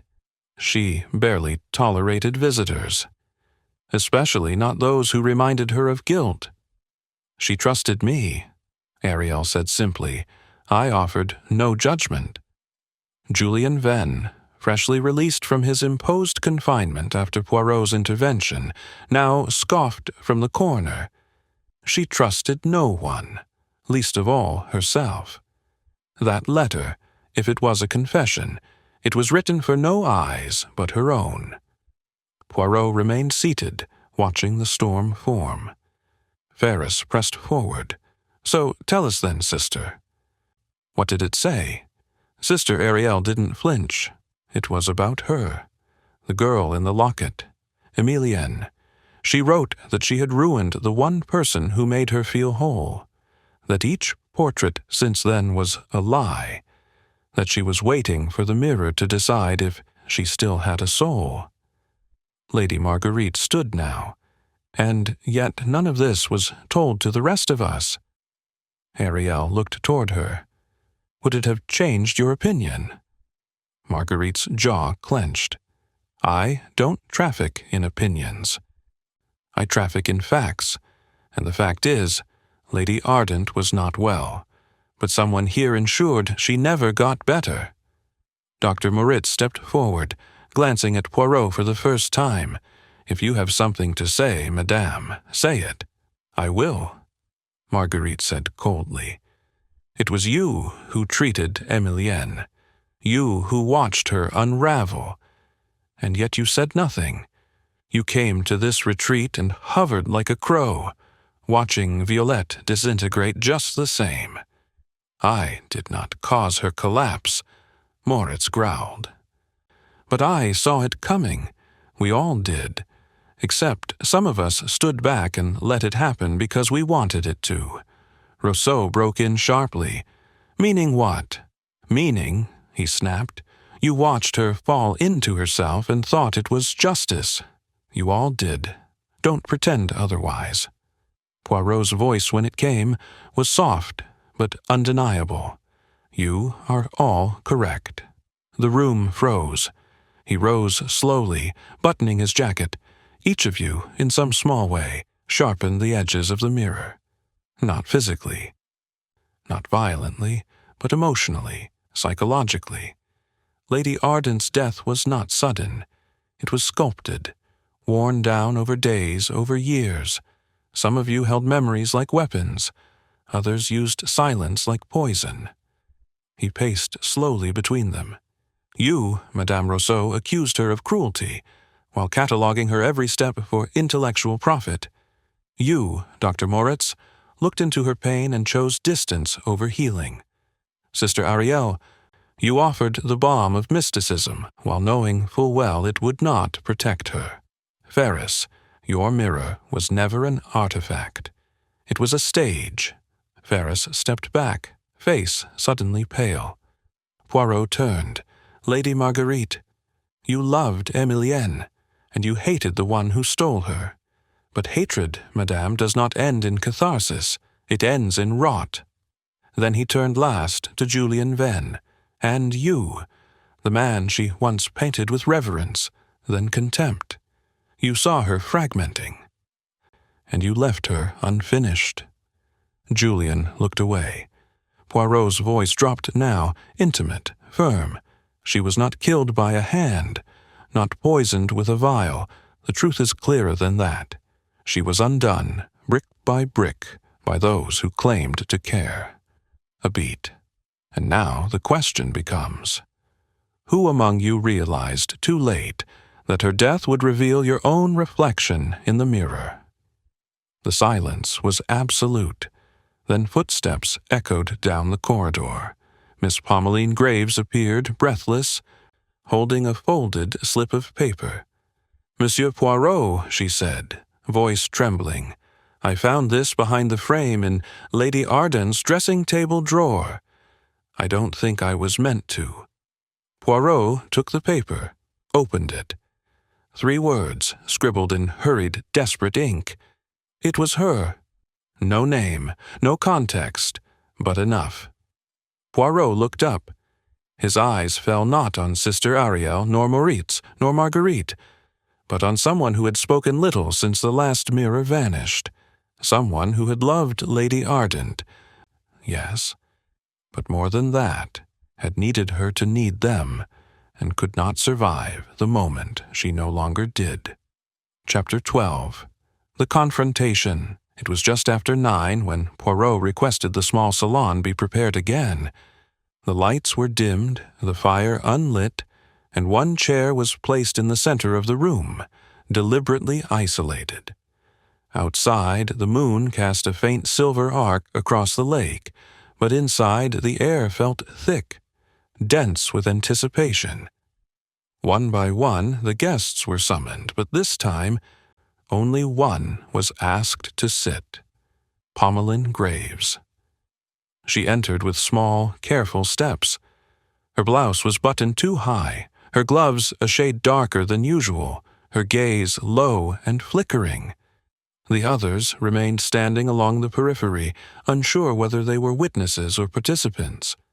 Poirot stood before the fireless hearth, his back straight, his voice soft. "Mademoiselle Graves," he began, "this is not an interrogation. It is an unmasking." Pommeline flinched, ever so slightly. "Lady Ardent trusted you," Poirot continued. "She let no one near her. You arranged her schedule, prepared her materials, filtered her correspondence. You were her confidant, her guardian, perhaps even her jailer." Pommeline's eyes widened. "You never hurt her with your hands." "No." Poirot nodded. "But you hurt her with your devotion, with the kind of love that does not see a person, but a possession." Gasps stirred faintly from the others, but Poirot lifted a hand. He was not finished.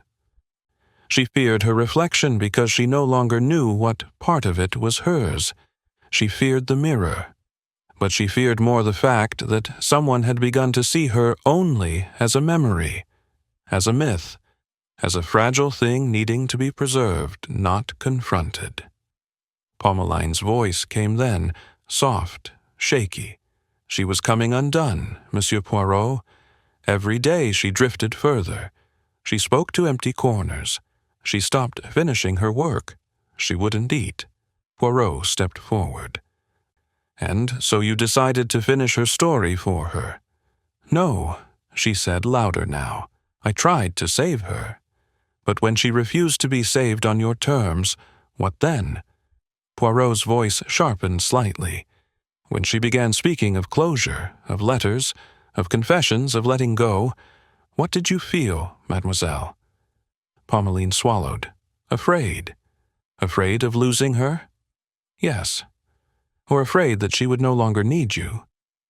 A long silence. Her mouth trembled open, but no sound emerged. Poirot turned, lifting the folded slip of paper Pommeline had claimed to have just found. "This note," he said, "was not hidden behind a frame.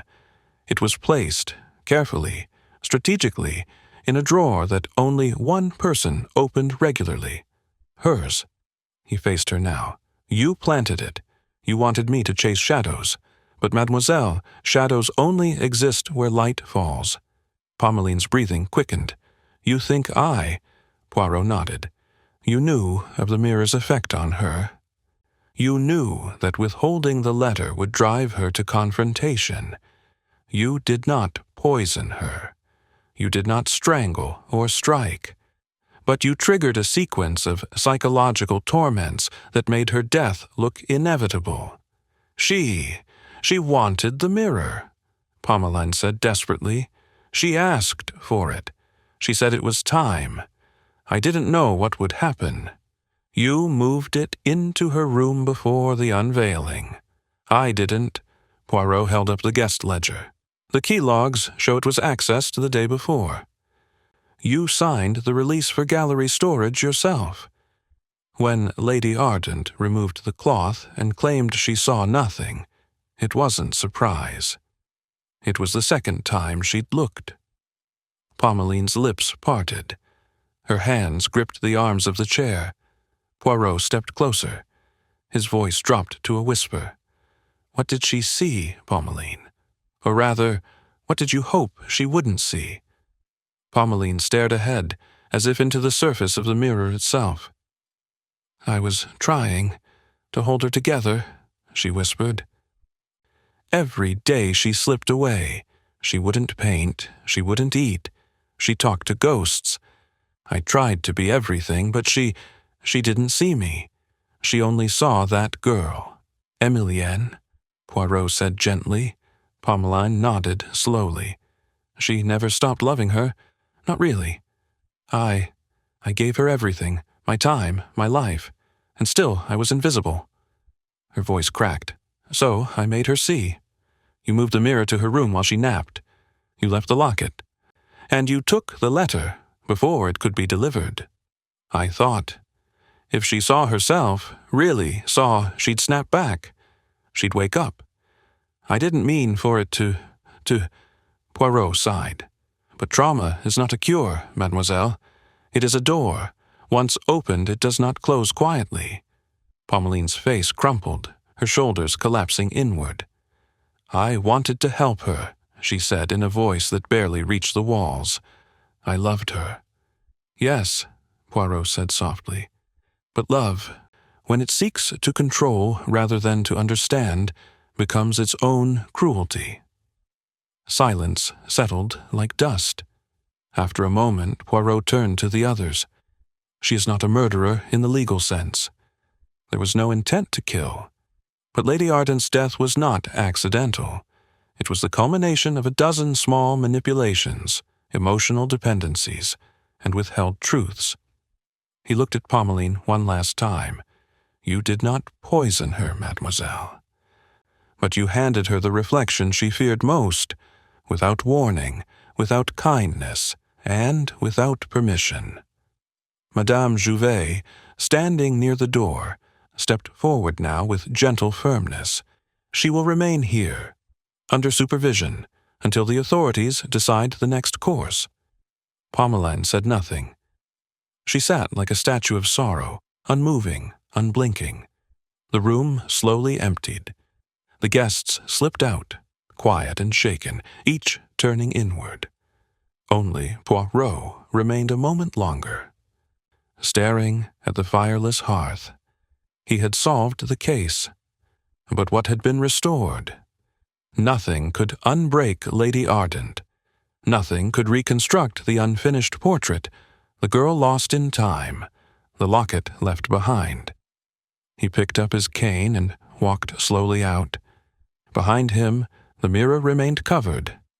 This time, no one would dare lift the cloth. Chapter 13. A desperate attempt to escape. The silence after the confrontation was not peaceful. It was breathless. Though Poirot had named no murderer in the conventional sense, the revelation had left the guests frayed.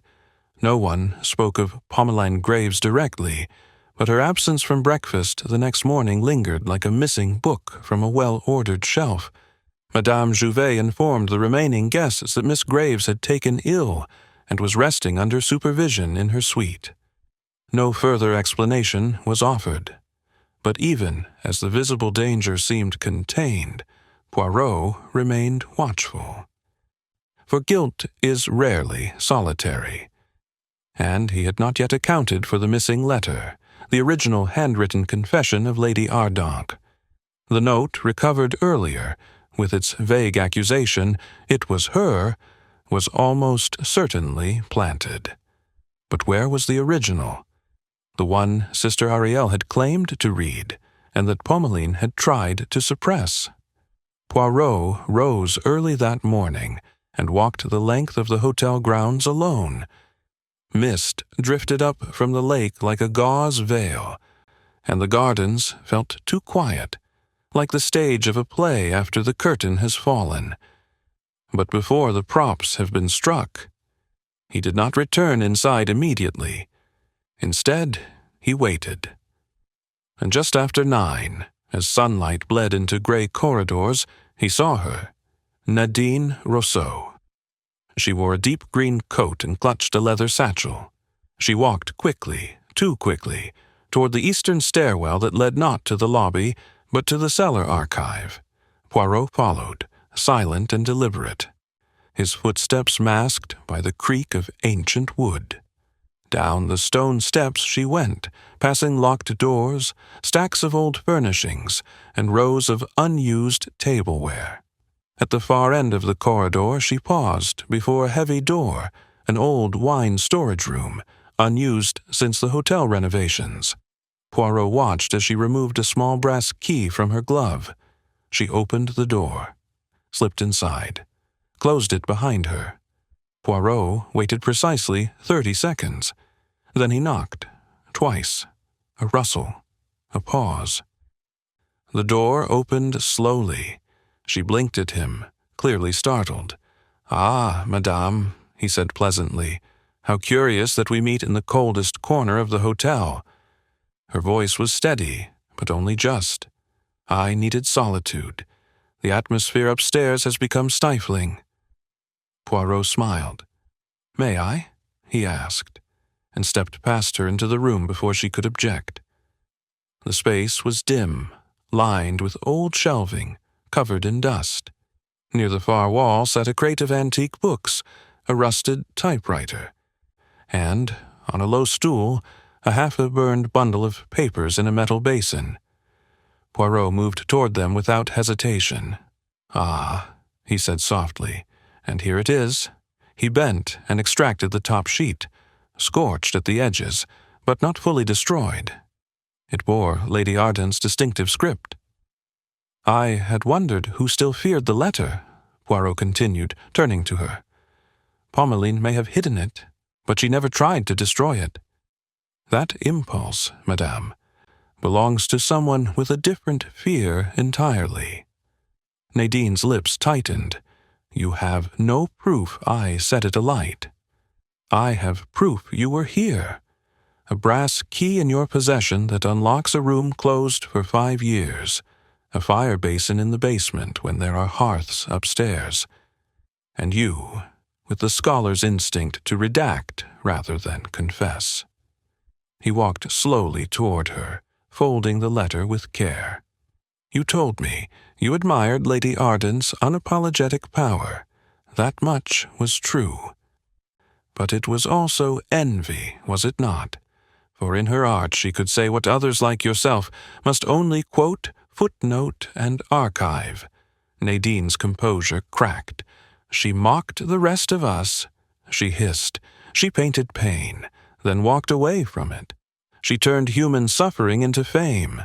And yet you remained by her side." "She invited me to this retreat," Nadine snapped. "Perhaps out of guilt. Perhaps to show me she still mattered. I don't know. But when I saw that letter, when I read her confession, how she poured love over her sins like perfume over rot, I couldn't let it be her last word. Not when so many others had no words left at all." Poirot bowed his head. "So you stole it. After Pommeline had hidden it, you searched her room, perhaps the night of the confrontation. And today you came to end it, quietly." She gave a bitter smile. "I thought you were cleverer than that. But you're just another man protecting a woman with sad eyes and ruined art." Poirot's voice turned crisp. "You are mistaken. I am not protecting her memory. I am protecting the truth. And the truth, madame, is neither sad nor grand. It is simply necessary." He stepped aside, gesturing to the door. She hesitated. "What happens now?" "You return to your suite. The letter will be restored. And the authorities, when they come for Pommeline, will hear of your role. Whether you were charged or merely remembered is no longer my concern. But understand this. Secrets burned are rarely buried. They rise with the smoke." She met his gaze a moment longer. Then she stepped past him and ascended the stairs without another word. Poirot remained in the cellar, He unfolded the half-burned letter fully, reading what was left. To the one who still sees me. Forgive me. I never knew how to give love without turning it into a painting. I thought beauty could replace remorse, but I was wrong. I am not the sum of my brushstrokes. I am the girl who vanished from the mirror and hopes, if only once, to be truly seen. No signature, but in her own hand it was enough. Poirot placed the letter in his pocket and returned upstairs. The storm had passed, but the air remained full of ghosts, and Poirot had no intention of letting them go unacknowledged. Chapter 14. The final piece falls into place. The storm had not returned, but something heavier than weather lingered in the air of Hôtel Merveilleux. Guests moved less, spoke less. The halls echoed more. What had begun as a quiet retreat for aesthetes and collectors had curdled into a study in dread. The atmosphere was not one of revelation, but of reckoning. Hercule Poirot stood in the sunroom, hands folded behind his back, gazing out at the lake. From this vantage point, the water resembled a sheet of polished glass, too still, too reflective, as though the entire world had become a mirror. He did not need to review his notes again. The truth had arranged itself in his mind with crystalline clarity. All the lines, those of love, devotion, guilt, and fear, had finally intersected. Lady Violette Arden's death had not been simple, but neither had her life. And now, standing in the fading afternoon light, Poirot saw it all for what it was. A portrait, a triptych, 3 panels of human failure. The first, Pommeline Graves, the devout caretaker who clung too tightly to her charge, and in doing so, strangled her spirit. The second, Nadine Rousseau, the intellectual, who could not bear to see art forgive what scholarship condemned, and tried to erase a final confession that was not hers to edit. And the third, the missing piece until now, rested with a figure who had said very little, but had been everywhere. Poirot turned away from the window and left the sunroom. He did not ask Madame Jouvet to gather the guests, not yet. First, he returned to Julian Ven's suite. The door opened reluctantly. Ven stood in his shirt-sleeves, a glass of wine half full in his hand, the circles beneath his eyes darker than before. "You've come to complete your catalogue of suspects?" he asked, with a trace of bitterness. "No, monsieur," Poirot said evenly. "I have come to ask you a question. Only one." Ven stepped aside. Poirot entered. The suite was in slight disarray, papers, books, an open valise. But it was something on the writing desk that caught his eye, a small wooden box of oil paints. Brushes neatly aligned, and a single canvas, blank except for the outline of a face. "Still trying to finish what she started?" Poirot asked softly. Ven sat down. "I thought if I painted her, I'd understand what broke her. But the longer I stare at the canvas, the less I see her, and the more I see myself." Poirot nodded. "That is the danger of grief, monsieur. It reflects more than it reveals." He picked up the small silver pendant lying beside the palette. "Did she give you this?" he asked. Ven looked startled. "No, I found it among her things. I took it before anyone could see. It was mine. Once." Poirot looked at the pendant, then returned it. "You loved her, and she painted you once, not truthfully, but powerfully. You never quite forgave her for choosing someone else's image over your own." Ven stared at the canvas. It wasn't about being chosen. It was about being understood. "I offered her stability, and she wanted mystery. She wanted madness." "No, monsieur. She wanted meaning, and she believed wrongly that suffering was its purest form." Poirot turned to go, but paused at the door. You saw her the night she died. Venn stiffened. No, Do not lie to me, monsieur. You entered her suite. You saw the mirror uncovered. You did not speak. You simply stood, saw her reflection return, and left. But that moment, it undid everything you still hoped to believe about her. That she would call you back. That she still needed you. Julian Venn said nothing. Poirot gave a small nod. You did not kill her, but you did not save her either. And that, I think, will linger. He left Venn in the fading silence of his own regret. Back in his room, Poirot laid out the final arrangement. Pommeline Graves, the emotional trigger, Nadine Rousseau, the intellectual suppressor, Julian Venn, the passive witness, the mirror, not a tool, but a symbol. And at the center, Lady Ardent herself, who had built her life around controlling what others saw, only to discover she had erased too much of herself to survive. Poirot closed his notebook. The final piece, he now understood, was not one of action, but of absence. Someone had known all of it, had observed, understood, and let it unfold, not out of malice, but out of cold, precise detachment. He crossed the hall to the suite of Sister Ariel. She greeted him with no surprise. She was seated at the small table, hands folded, a half-read volume of mystic poetry beside her. "You've come," she said, "because you see it now." Poirot nodded. "You were the only one who saw her completely, and you were the only one who said nothing." "I am not a confessor, Monsieur Poirot," she said calmly, "only a mirror." "And mirrors," Poirot replied, "are never innocent."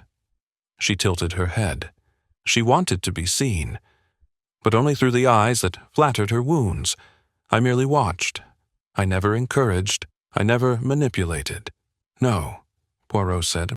"You simply allowed the tragedy to bloom. You saw it coming, and you let it arrive, uninterrupted." "I was not her savior," Ariel said softly. "But you could have been," he replied. "You could have spoken when she turned inward, when she wept, when she said she would leave a letter. You chose instead to wait, to witness, to become the keeper of her final spiral." She said nothing. Poirot stepped closer. A murder of silence is still a murder. A pause. A long, breathless pause. Then she stood. "And what will you do with that, Monsieur Poirot?" Poirot bowed slightly. "Nothing, because the law does not account for stillness." He turned to go. Behind him she whispered, "But the soul does." Back in his room, Poirot placed one last card on the board, not with a name, but with a phrase. The one who does nothing knows everything. The final piece had fallen into place. Tomorrow he would speak. Tonight he would sleep.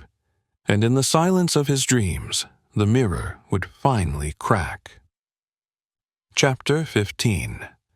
The final gathering, late afternoon at Hotel Merveilleux, brought with it a delicate hush, the kind that clings to cathedral stone after a funeral. The skies above Lake Neuchâtel were gray as slate, and the wind, while soft, carried with it the weight of unfinished words. At precisely 5 o'clock, Hercule Poirot requested that all remaining guests assemble in the grand music salon. He did not shout. He did not threaten. He simply informed Madame Jouvet in his courteous manner, and Madame Jouvet made certain the message was obeyed. The guests entered one by one. Some were reluctant, others resigned. None were surprised. Lady Marguerite d'Aubray arrived first, dressed in the same pale silk she had worn on the day of the unveiling, her face taut with expectation. Julian Venn followed, shoulders hunched, his eyes shadowed by sleeplessness. Dr. Moritz, precise as always, said nothing but adjusted his cuffs twice before sitting. Leandro Ferris lit a cigarette and leaned against the mantelpiece, a picture of cultivated nonchalance. Nadine Rousseau stood near the bookshelves, arms folded, lips pursed like a woman bracing for a performance she did not wish to applaud. And then came Sister Ariel, silent, serene, hands folded like a marble statue come to life. Only Pommeline Graves was absent, still confined to her room under watch. Poirot stood at the center of the salon, not at the piano, not at the fire, but in front of the tall, arched window that overlooked the lake, his silhouette framed in leaded glass. A single chair had been placed before him, empty. "I have asked you here," Poirot began quietly, "because a woman is dead. A woman who once painted truth with brushstrokes, and, in the end, was undone by the truths she could no longer bear to see." No one moved. You each brought something to this retreat. Your presence, your past, your purpose. Some of you came to remember, others came to forget. And one among you came to watch. He turned slowly, meeting each gaze with calm exactness. "Let us begin with what we now know." He gestured toward the small table beside him, where the locket lay open once more. This belonged to Lady Ardent. Inside, a photograph of herself, and one of Emilienne, the girl she once loved, once painted, and perhaps once destroyed. Marguerite looked down sharply. Julian flinched. Emilienne's death haunted her. She painted only half her own face in the days before she died, because she no longer believed she deserved to be whole. He lifted another object, the letter, scorched at the edges, recovered from the wine cellar. "This, too," she wrote, "a final confession. It speaks of guilt, of longing, of the mirror she feared and the woman she once loved. She left it unsealed, meant to be found. But it was hidden, then nearly destroyed. Why?" He looked to Nadine Rousseau. "You believed you were protecting something, the integrity of memory, perhaps, or your own pride." Nadine said nothing, but her jaw clenched. He turned now to the larger subject. "And then there's the mirror, brought here under the pretense of historical curiosity. But it was more than that, was it not? It became a catalyst, a symbol, a weapon." His voice sharpened. "Someone moved the mirror into Lady Ardent's suite before the public unveiling. Someone uncovered it. Someone made sure she saw it. Alone." Eyes darted around the room. Silence deepened. It was not a murder by hand, but by orchestration, by emotional engineering, by knowing exactly when to press a bruise until it bled. He pointed toward the empty chair. Pommeline Graves, in her devotion, created the conditions. She believed she was saving Lady Ardent by confronting her with what she feared. A few nods. Dr. Moritz looked grim. Poirot continued, his voice low but resonant. But she was not alone in allowing this death to unfold.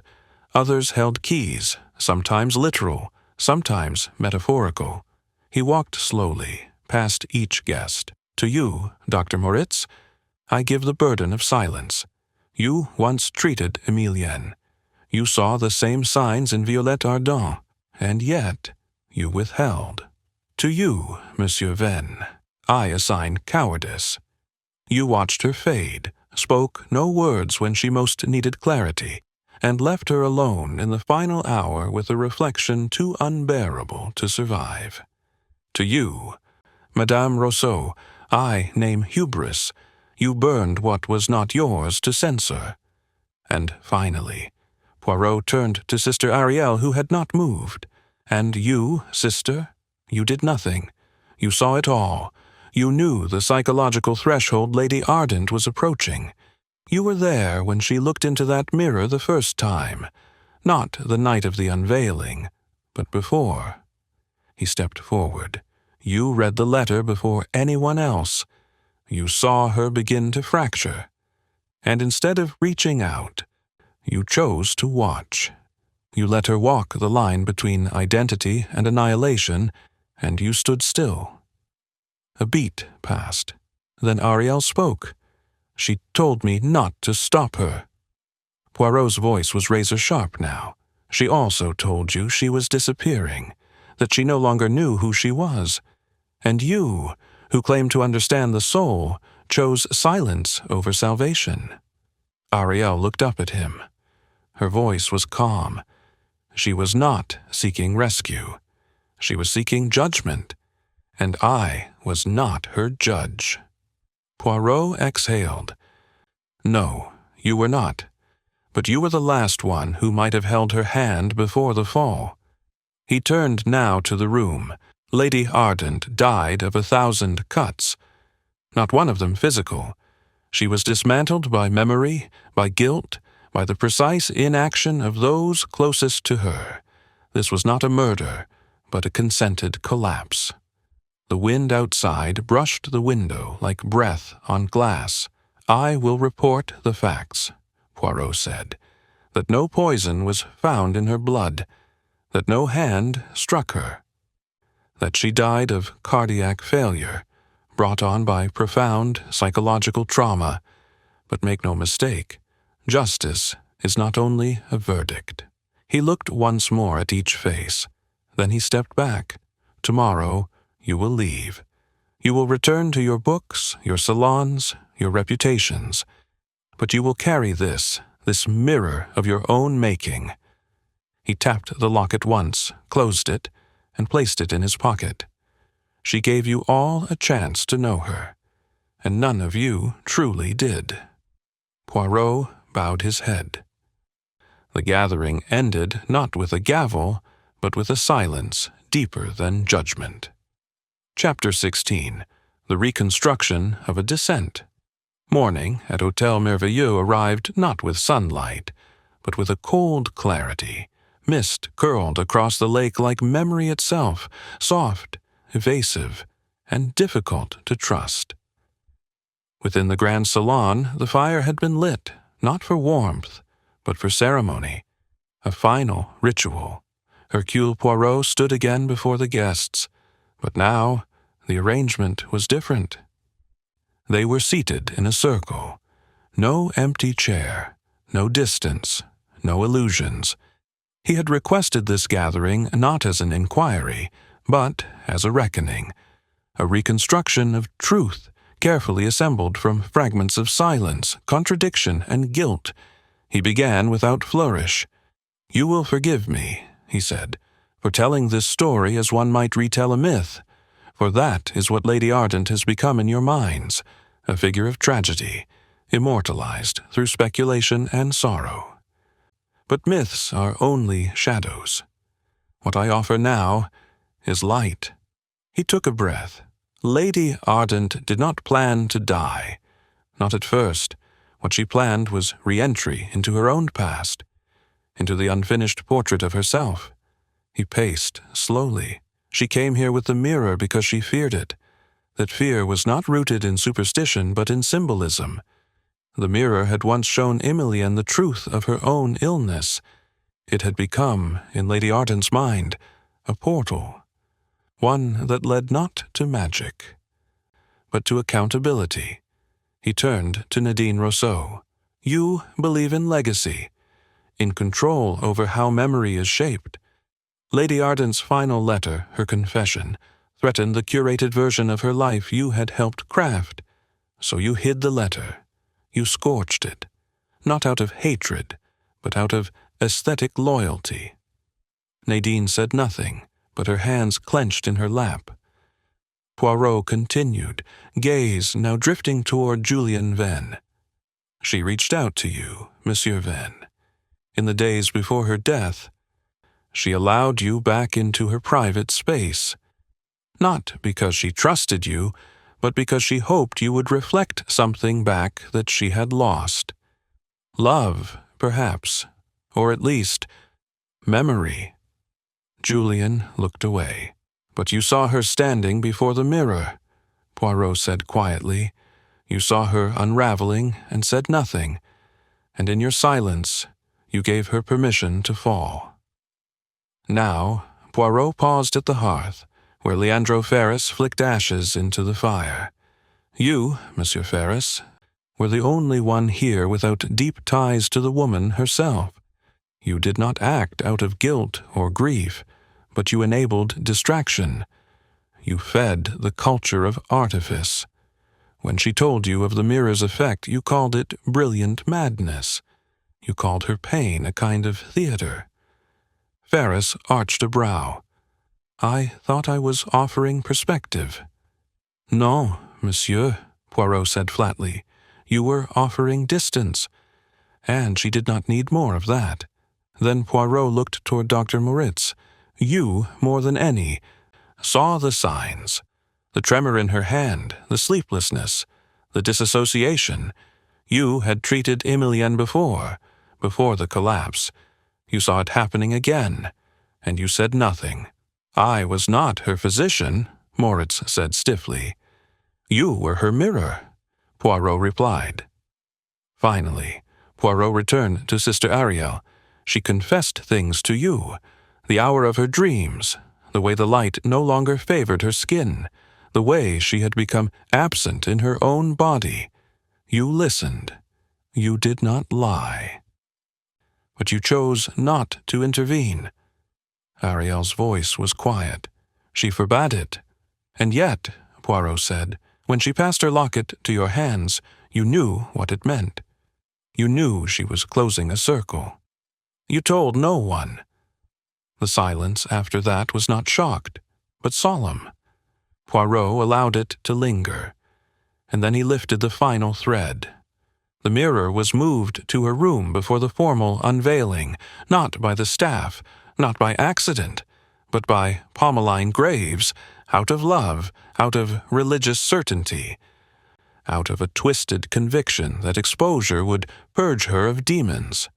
He let that settle. But the truth is this. Lady Ardent stood before that mirror willingly. She uncovered it. She looked into her own reflection, and what she saw was incomplete. A woman who had given the world countless images, but had withheld herself in all of them. Poirot's voice was hushed now. She did not see madness. She saw a vanishing. A life built on preservation had become a mausoleum of gestures. She no longer trusted her own face. He stepped into the circle, hands gently folded. She died of what I call spiritual exposure, like one who steps into the cold too long, not realizing her warmth has already left. A long silence followed. The fire crackled. Then Poirot spoke the words that felt heavier than any verdict. There is no criminal to arrest, no trial to await. What remains is understanding. He looked around the room. You were not her murderers, but you were her audience. And when the curtain lifted, you did not call out. You watched. The guests said nothing. They did not weep, but the posture of each shifted, ever so slightly, as if carrying a weight they had not known was theirs to bear. Poirot looked to the fire now. The flames shimmered like memory, flickering, elusive. I am not here to condemn you, he said, but to remind you some deaths are not loud. Some happen in the space between glances. Some occur because no one stopped them. He stepped away. His voice the last sound before the room fell still again. In the theater of silence, every seat is part of the stage. Chapter 17. Outcome and Justice. The day waned, and with it, the guests began to prepare for departure from Hôtel Merveilleux. The retreat, meant to be a haven of art and reflection, had transformed into a crucible of confessions and regrets. Lady Marguerite d'Aubray packed her belongings with a measured quietness, the cool silk of her gown brushing softly against the worn carpet. She paused briefly by the window, gazing out at the restless lake as if searching for something lost beneath its still surface. Julian Venn lingered by the desk in his suite, staring long at the unfinished canvas that had come to symbolize a broken past and the impossibility of mending it fully. His hands trembled slightly as he folded a crumpled letter, one he might never send. Dr. Moritz prepared his bag with clinical precision but avoided meeting the eyes of any servant or guest. His mind was heavy with unspoken words and unfulfilled duties. Nadine Rousseau was last to leave the reading room, her steps firm but face impassive, the weight of suppressed truths settling deep beneath her composed exterior. Sister Ariel moved silently down the halls, a pale shadow retreating into the mists of the past. And Pommeline Graves? She remained confined, watched carefully by the hotel staff, her eyes distant, haunted. Poirot observed from his private study, a glass of amber liquid resting untouched at his side. His sharp eyes reflected a kaleidoscope of thoughts, justice, mercy, human frailty. He had revealed no criminal in the conventional sense. No one had drawn a knife or pressed a vial knowingly. Yet the death of Lady Violette Ardent had been as real and irrevocable as any stabbing or poisoning. Justice, Poirot murmured softly to himself, is not always served by the law. He reflected on the threads that had unraveled, the misplaced devotion of Pommeline, the intellectual pride of Nadine, the silent complicity of Dr. Moritz, the fractured love of Julian, and the passive watchfulness of Sister Ariel. All had contributed, each in their own way, to a slow unmaking. There was a justice of action, and then there was a justice of conscience. And in this case, the latter weighed heavier. Poirot's thoughts were interrupted by a gentle knock. Madame Jouvet entered, her expression somber yet respectful. Monsieur Poirot, the local authorities have reviewed your report. Without a direct culprit, the case will be closed as natural causes, complicated by psychological factors. Pommeline will be advised to seek treatment rather than prosecution. Poirot nodded, unsurprised. It is as it should be. Sometimes the most tragic deaths are those of neglect and misunderstanding, not malice. Madame Jouvet hesitated. And what of the others? He smiled faintly. They must live with their own reflections, madame. That is a fate more enduring than any trial.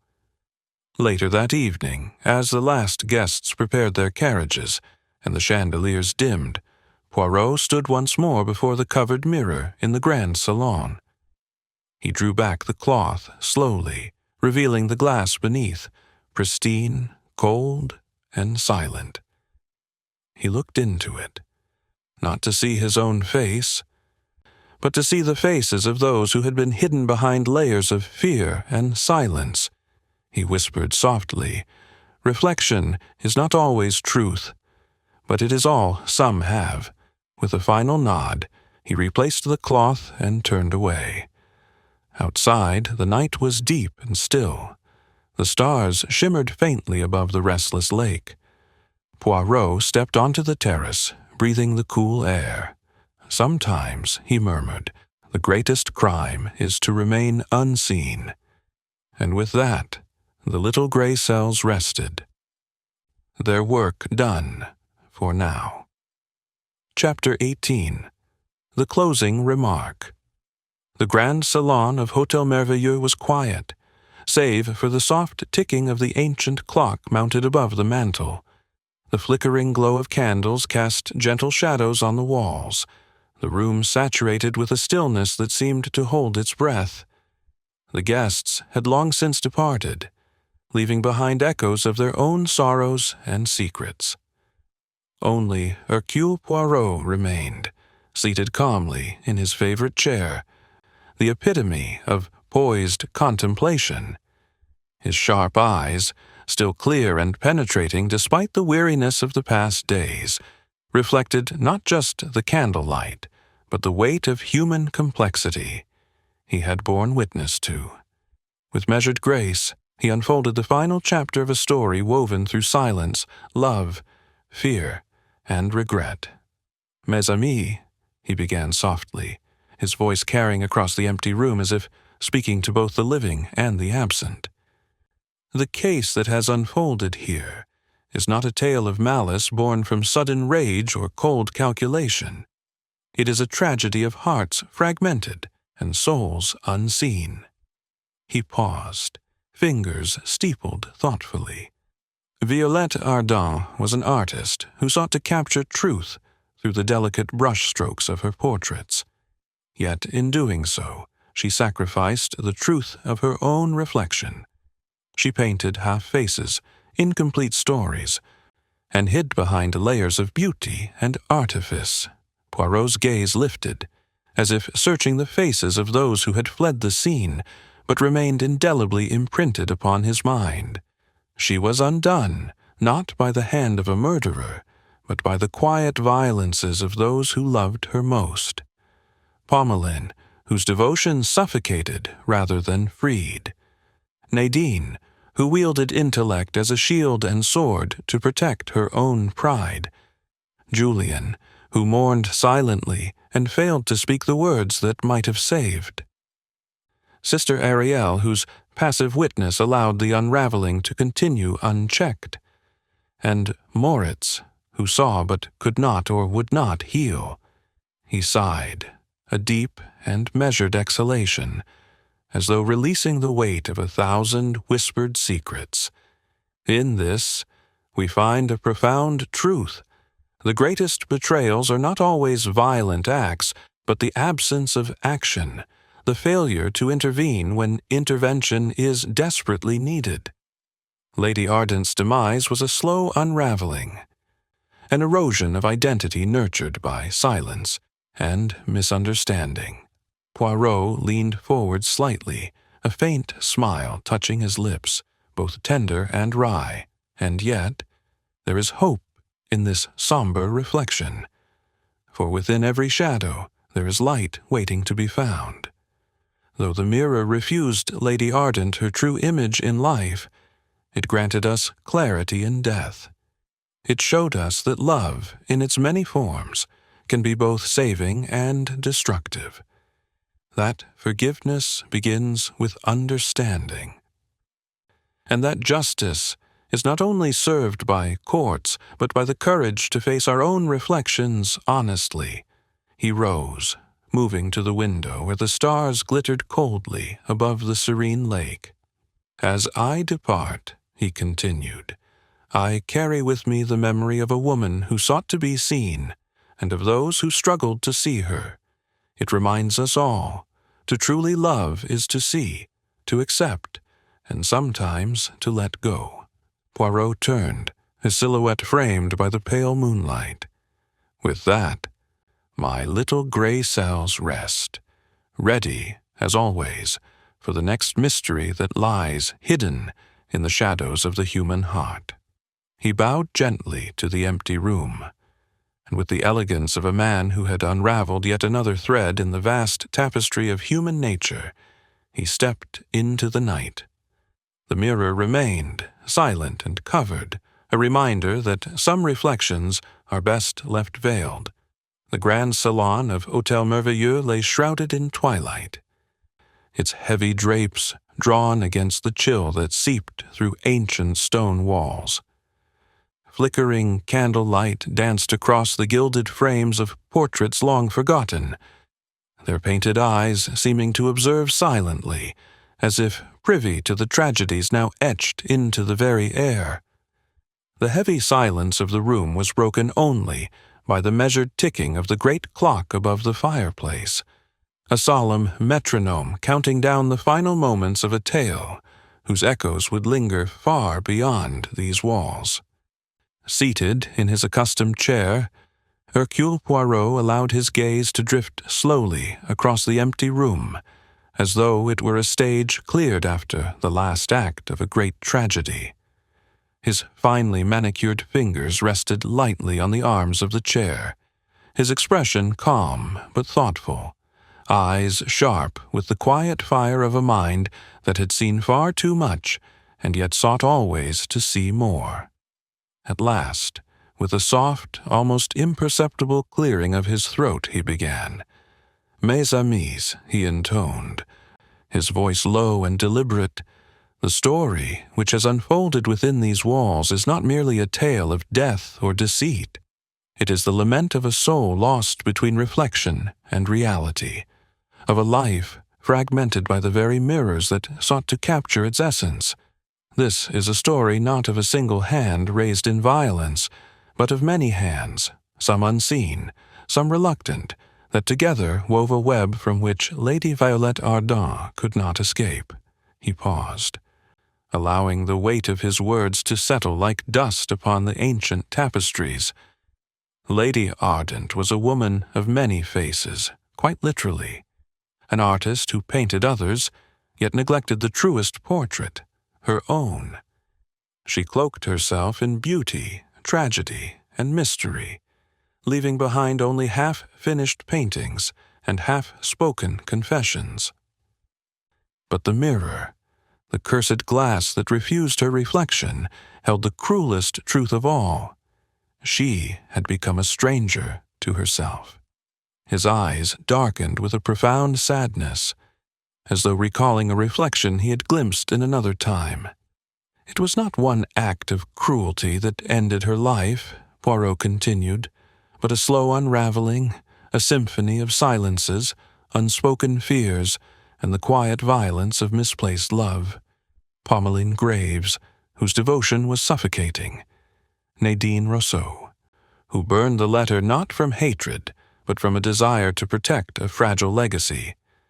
Julian Venn, whose silence in the face of unraveling love was a complicity all its own. Sister Ariel, who bore witness but refrained from intervention. And Dr. Moritz, who observed the decline, yet chose distance over aid." A faint, almost imperceptible shiver ran through the empty room, as if the walls themselves drew a breath at the mention of those names. Poirot's voice softened, taking on the tone of a confession. "Justice, mes amis, is a subtle and complex force. It is not always delivered by the courts, nor is it always neat or absolute. Sometimes justice resides in the quiet illumination of truth, in the recognition of fault, and in the courage to confront our own reflections, even when those reflections are distorted, fractured, or altogether absent." He rose slowly, moving with a deliberate grace toward the tall window that overlooked the mist-shrouded lake. Outside, the world was muted, as though the very air held its breath. Lady Ardent's death teaches us that the greatest betrayals are not always acts of commission, but of omission. It is the refusal to see, to speak, or to act, when action could mean salvation. It is the slow erosion of identity, fostered by those who loved her, yet could not save her. Poirot turned back to face the empty chairs that had once held the living souls who had shaped this tragedy. In the end, there is no villain in the traditional sense, only a mosaic of human frailty, a portrait painted not in oil, but in regret and silence. His gaze lingered on the covered mirror in the corner, its cloth undisturbed, a silent sentinel over secrets that refused to die. Poirot spoke once more, softer now. The mirror did not kill Lady Ardent. It revealed her fate, and the fate of all who stood around it, that the truth, when seen in its full clarity, is sometimes more terrifying than any lie. He allowed a pause, a moment of reverence. "And so, as I prepare to depart this place, I am reminded that we all carry mirrors within us, reflections of our fears, our loves, our failures. Some are willing to look, others turn away." A faint smile, wistful and wise, touched his lips. To see oneself is the beginning of both wisdom and sorrow. But without that sight, We are doomed to wander in shadow. He took a step forward, lifting the cloth that veiled the mirror. For a long moment, he gazed into the silent glass, not to seek his own reflection, but to honor the reflections of those whose stories had converged here. Then, with a gentle sigh, he let the cloth fall back into place. Reflection is not always the truth, but it is the only truth some of us will ever know. Turning, Poirot reached for his cane and his hat. With the slow, deliberate elegance that had become his signature, he moved toward the door. As he paused in the threshold, he cast one last glance over his shoulder. "The little gray cells never rest," he murmured. "For within the labyrinth of the human heart, mysteries abound, and it is there, between shadow and light, that I shall forever seek the next truth to illuminate." With that, he stepped into the cool night, the soft click of his cane echoing through the quiet corridors. Outside, the stars glimmered faintly, the lake shimmering like a mirror unbroken by human frailty. And somewhere, just beyond sight, the mirror waited, silent, watching, reflecting.